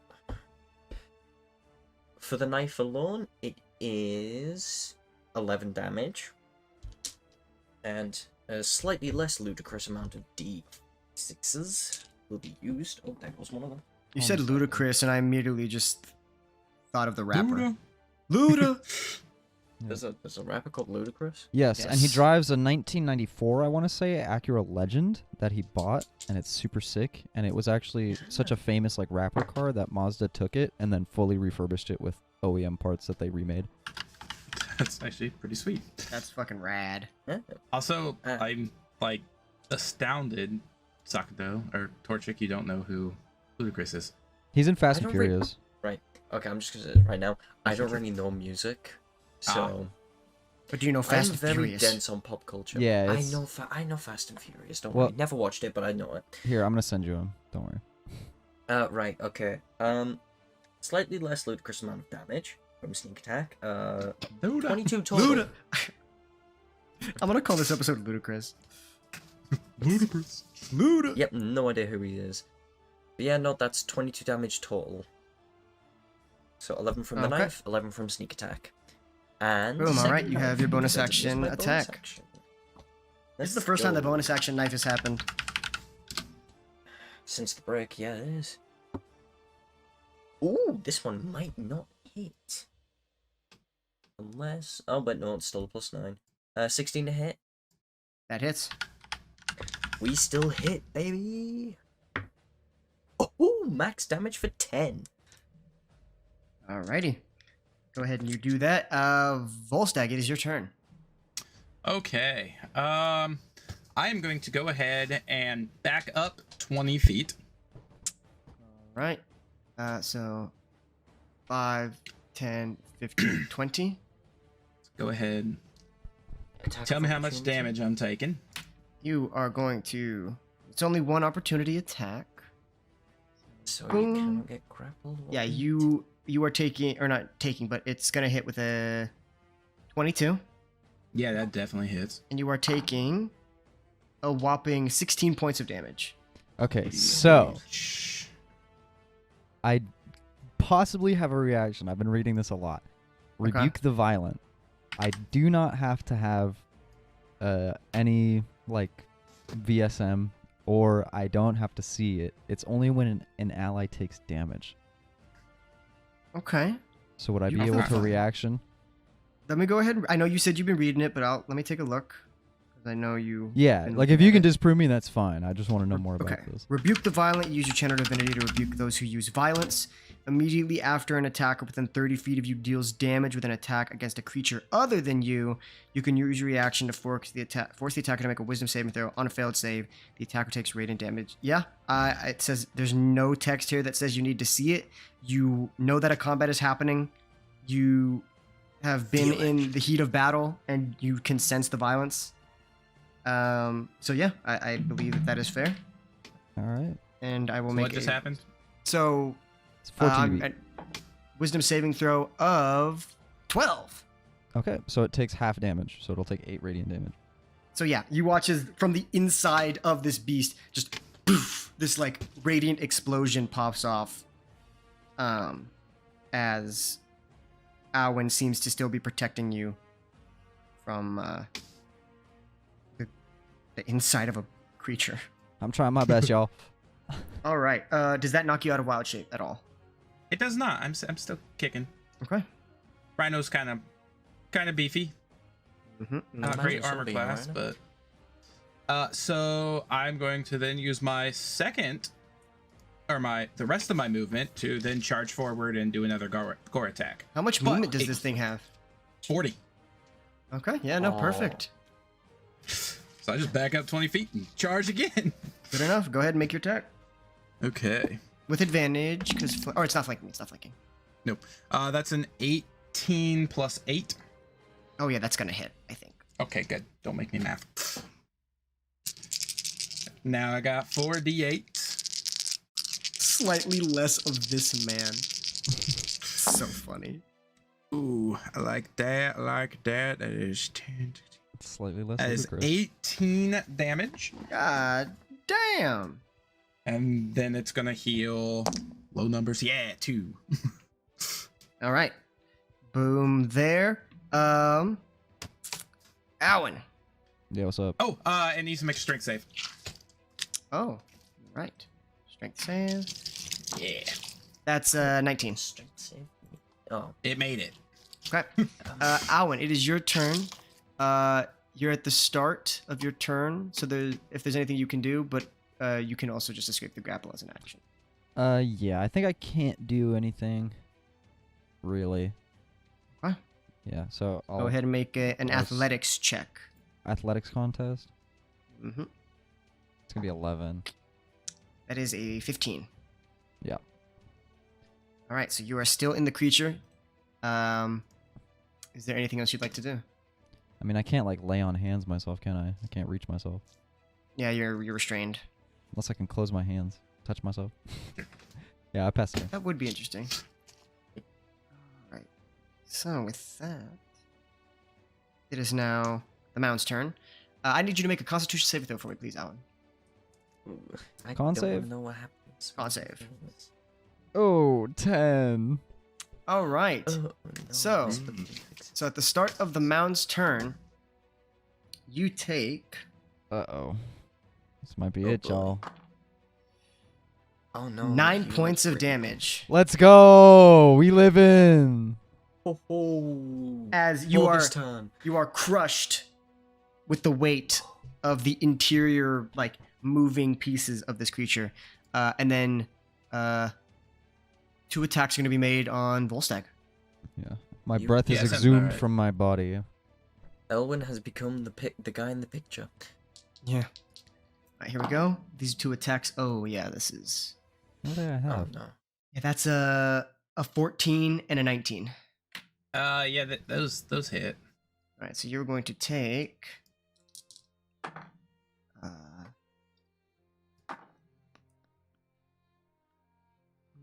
Sorry, I'm doing math. 29 points of damage. Oh no. Ba-na-na-ba-da-ba-da. No, it's. I think he has frozen. Uh-oh. Who? Yeah. I think our DM think- has frozen. Oh, cryo froze. Oh, Am I Oh. back? Yep. You're You're back. back. You're back. Yeah, I don't know what's up with that. Yeah, you took 29 points of damage. Okay. Get fucked. comes back. 29. So I'm. Okay. So. I mean, I can rebuke the violent again. Well, question. So Because how much does the first hit do? the first hit is 14 points of damage. Okay, so that takes me down to 3 in my rhino form. Okay. So the second hit initially hits me in my rhino form. Mm-hmm. And then the second hit also hits you in your rhino form? Yes, because I still, it will take me out of my rhino form, but I'll be in my rhino form when the hit hits me. Okay. So you take 14, then you take 15 points of damage. Okay, so Okay. I will take 12 as Volstagg. I'd like to rebuke the violent on the second attack. Okay, sounds good. Make it It's a make a wisdom wit save, save. yeah? Yep. That fails. Go ahead and roll some damage. Or no, you don't roll. It's just It half. takes half, so it'll take 15? half of 15. Oh, it takes half of 15? Well, it just says ally takes damage. Well, no, because he took 29 on 2. Oh, wait, no, is it per attack? Hold on. I think it's. it Deals feels like damage it would with be an per attack, so it's every single Okay, single so attack. half 15. So it takes 7. Cool. So, And those are both my channel divinities gone, so hey, but Oh. shit. They Fuck, did what something. is... I'm having such a hard time with math right now. Maths Okay. for them. There we go. All right. That's the 2 attacks on you. You are now back in Volstagg form. Yay. Woo. Put you there. Okay. Sakato, it is your turn. Yeah, I'm just gonna circle around it a bit more, noticing Volstagg is out of form. Round about there. Right, Would and that give advantage? You do have advantage now, yes. Lovely. Lovely jubbly, no nat 20, but that definitely hits with a 27. Yep, that'll do it. Okay. Right, that is 10 for the blade, and... Oh, this dice loves to run away.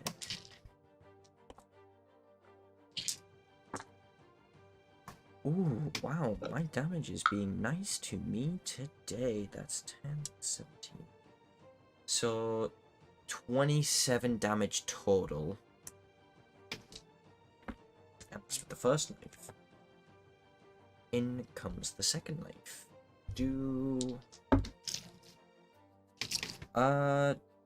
20 hits, I'm assuming, yeah.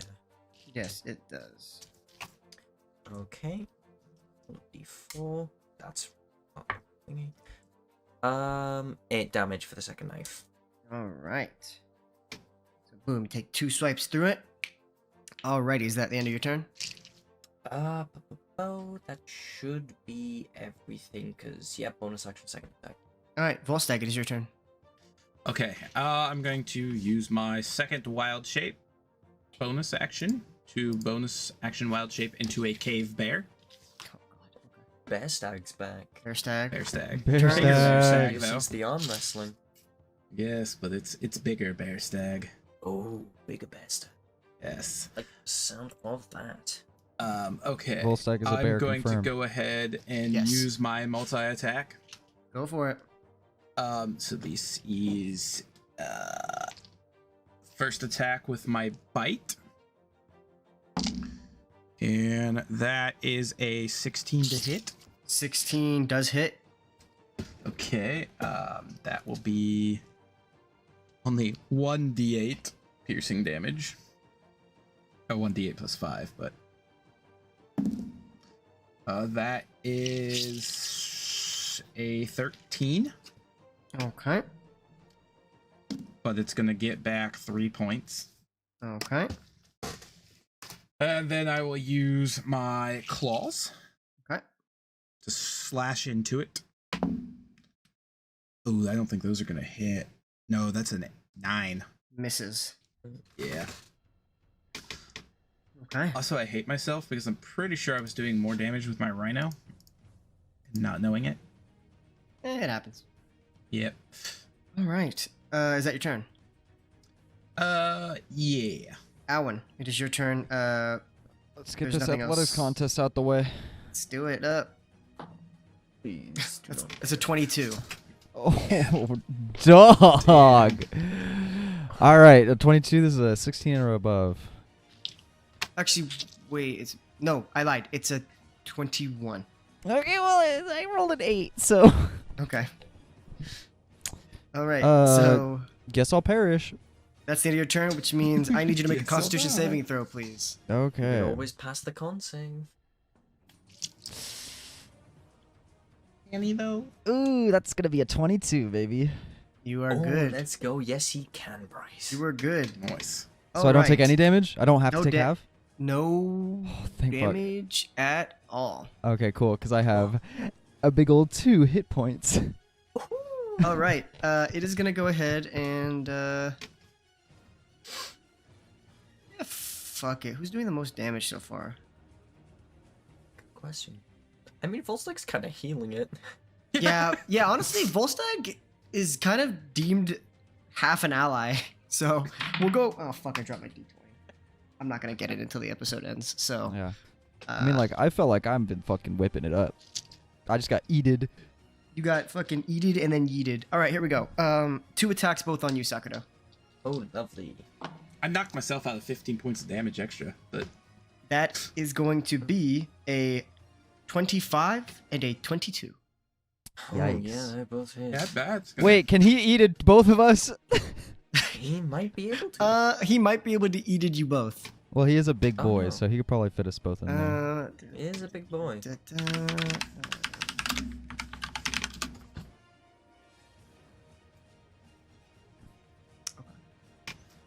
All right. So both are going to hit you. So you're going to take. So I'll do these one at a Yes. time because I know you have reactions Yep. and stuff.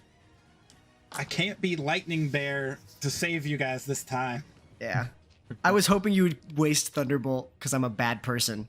Oh, Because they did a shit ton of damage and then Thunderbolt's like 8d6 that it would have just healed. Right? Yeah. Oh, God. So I'm kind of glad you didn't do that. 7, This I mean, combat would have been I'm pretty stressful. healthy at the moment. I Uh, shouldn't have said that. first Actually. first hit's 13. Yeah, not gonna be for long, bro. Oh. I'll take How that. you doing? Second is oh fuck. 19 points of damage. Oh, I'm gonna dodge that. Okay, go ahead. That goes down to 9. Okay, I've still got. I've got a bit of fight left in us. All right, and it is going to absorb you No, it can. and is going to spit out Owen. Hey! Ah! Hey, So, I freed Alan, you. you get fucking- Accidentally, but I freed you. And now you are absorbed as it can only absorb one at a time. Okay, and should I just make my acrobatics check because it's my turn next? It is your turn, yes, and I will make the athletics. Okay. You have to beat I've a got a plus 14. 11 to this. Oh, well, that ain't The gonna be that fuck? hard. Yeah.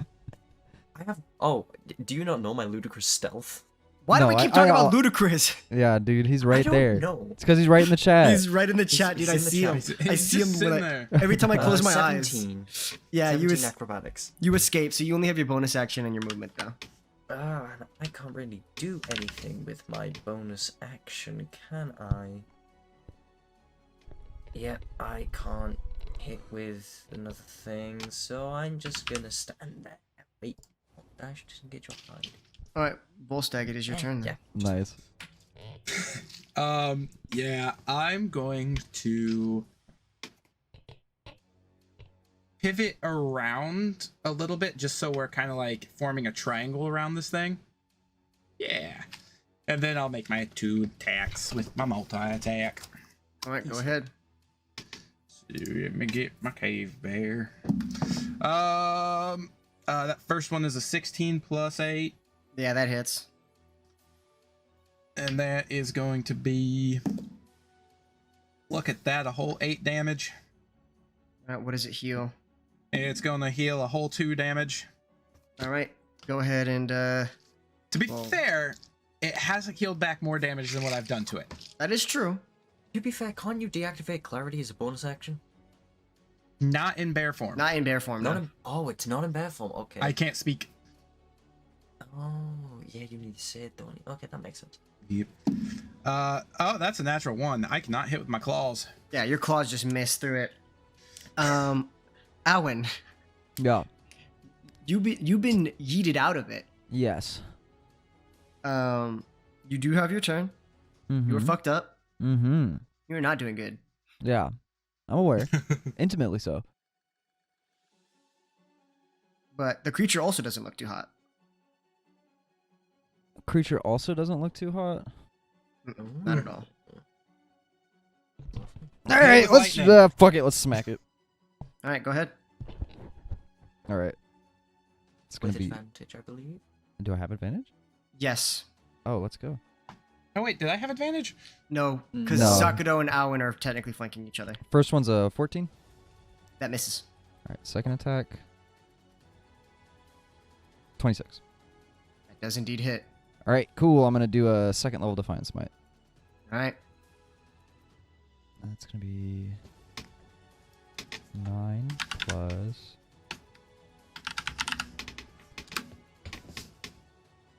23. Please describe to me how you seal this creature's fate. I'm going to get spat out. Worse for wear. Kind of slimy, sticky, icky. Doesn't like it.